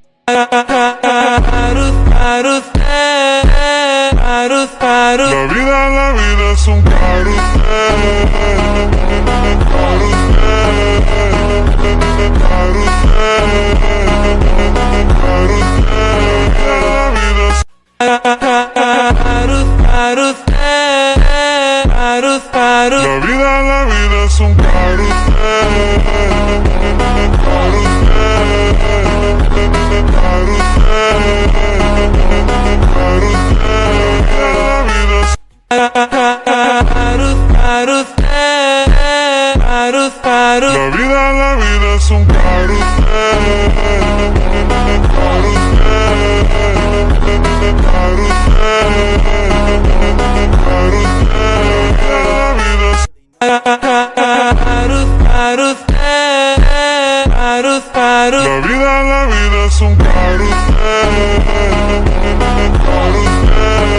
es un la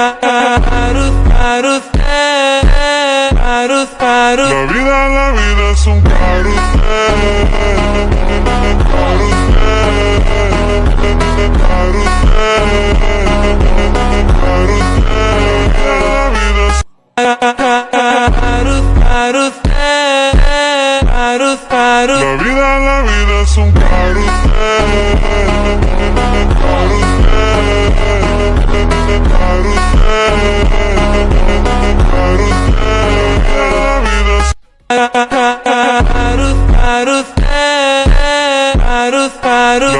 la vida es un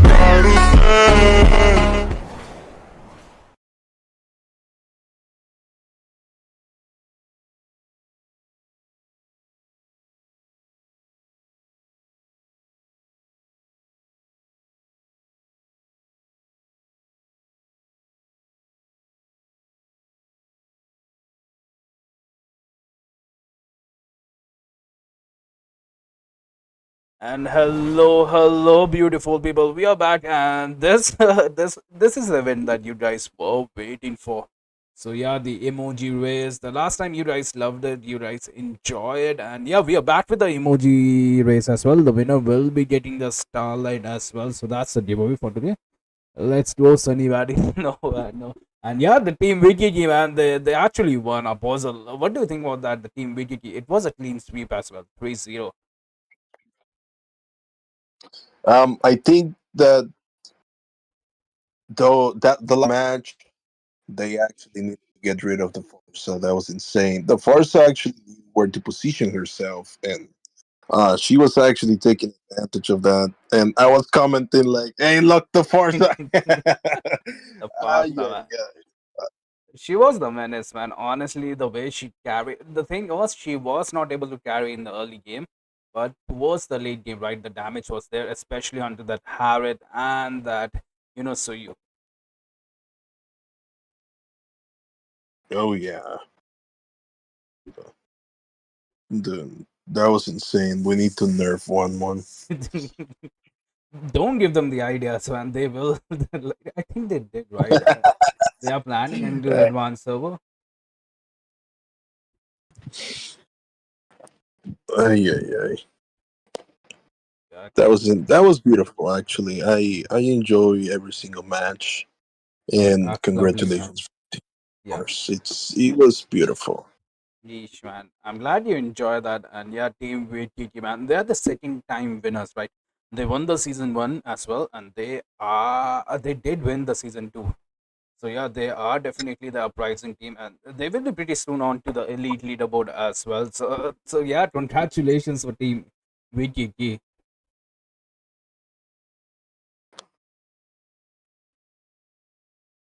Nicky Boy is there. Is that a bald you song on your friend list? Wait, how can you see that? Ah, yes, a big ass forehead. Eesh. And a Uh, mustache, that's wild. I do have some crazy ones as well. Like there was once with Messi and a favorite actress. You have a lot of He's off like girls there. yeah. Oh, wait, let me just show you my screen. They're not girls, man. They're definitely not girls. And let me just show you my. So this is gonna be the emoji race right now. I will be writing the names. And guys, if you want to ask anything, go ahead. The opposite is here. He will just, he will just. It's like an official Q&A. And remember, Apostle, there is no consent in Ryuga.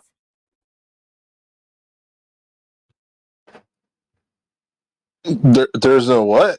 Consent. Okay, okay. Damn, I see a lot of hashtags. I have money, guys. I have no money. I'm poor. Oh, Aren't we all? Hello. I know. Hello. Hello, Sunny. Hello, Eliseo. Mm. I'm Hello, late. I'm sir. late. How are you? I'm good. I'm good. How are you too? Just been fine writing out the names here. Yeah, I was enjoying the game, and the final match was awesome. Yeah, like especially that far down to the late game.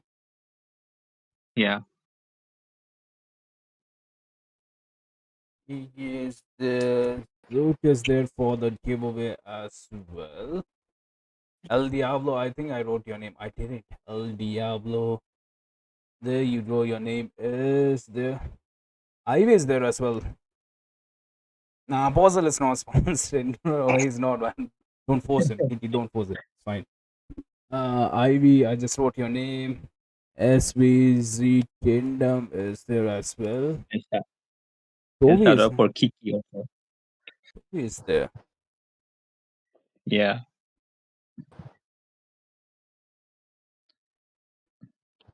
Me and Hey Eliseo were yo, looking at the chats. I am not giving away my underwear. I need those. Yeah. Yeah, you see.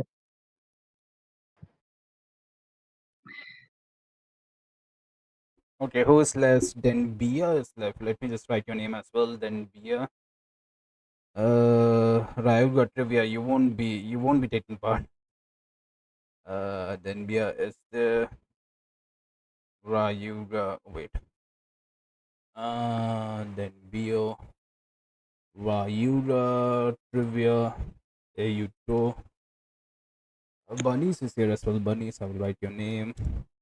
Ellie is there. Let me write your name as well. Ellie.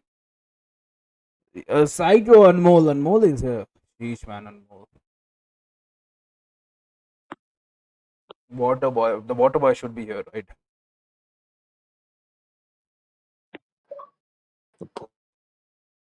Postal. Let's go. And Upanika is there as well. Upanika, I forgot. Upanika, there you go.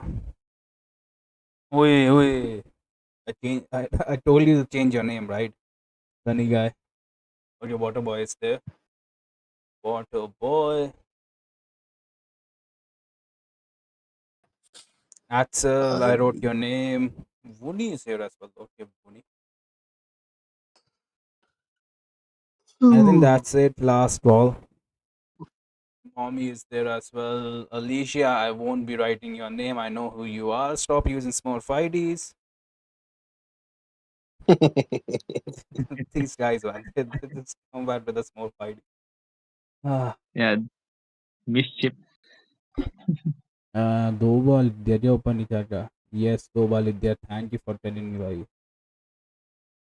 And I think with that, last call, guys. Last 10 seconds. 10. Abestizi is here. He was the roamer of Team WIKIKI. Congratulations, bro. Congratulations, by the way. Perfect sets. Beautiful, timely sets. Easy. Abestizi is there. Abestizi, you should be the one sponsoring, right? You won 5k INR and I think around 2.5k diamonds as well. You should be the one. Abestizi, you just won the tournament. why are you here in the giveaway, man? If he wants extra. It's just a funny thing. The joke. It's just a joke. No worries, I wrote his name. Yeah, I think we are done. 22 people. Fraggy boy is there as well. Fraggy boy, let me write your name. It is easy, will win. I don't think so. Kamado, you just won yesterday, so I won't be writing your name. You won the Starlight yesterday, man. Gives us a chance. Sama is there as well. My name. Okay, Sama, there you go. And I think with that, we will be proceeding with the giveaway as well. 24. There you go. Timer is set to 69 seconds. And yeah, let the emojis battle. Let's see who won. Okay, the music bad. I liked it. The emojis. Look at that. Axel, man, look at the emoji. Why is it puking? Yeah, I can see that. That's It's not. freaking funny. The thing Let's see is, who won. Upanika is at the end, right? And the people at the end generally win this. On the music is strange, man. I don't like this music. Oh, Oni is up. Voni, man. He's doing great, right? It is gonna be the unknown, I think. Abyss is at the last. But right now, the boost is gonna be there. Look at that bunnies. Zoot might win this. Zoot with that emote, man. He's busting. Okay, 4 seconds. Ellie? Zero. It is gonna be Zoot, man. Congratulations, Joe. Damn, he's laughing too. Yeah, the perfect emoji, man. Bye, suckers. Yeah. Ay. Zoot, yeah. Congratulations, Zoot. Yeah, you are in our groups as well. So yeah, just don't add any of the mods, and I think with that we will be taking a leave. Thank you guys. Thank you. You guys are the real MVP, right? The viewers. It wouldn't be possible without you guys. And I hope you guys enjoy the tournament as well, right? And I think with that we will be taking a lead. Apostle Axel, if you have anything to say, go ahead. I actually don't. So be safe and eat Don't your do drugs. vegetables. Don't do drugs, kids. Be safe. Yeah, don't do drugs. Yeah, but read. And what about you, Axel? Yeah, I also don't have much to say, but yeah, Go to take care school. of yourself. And yeah, Go to school. Listen to exactly. your mama and don't do drugs, man. And yeah, with that we will be taking our leave. Thank you, guys.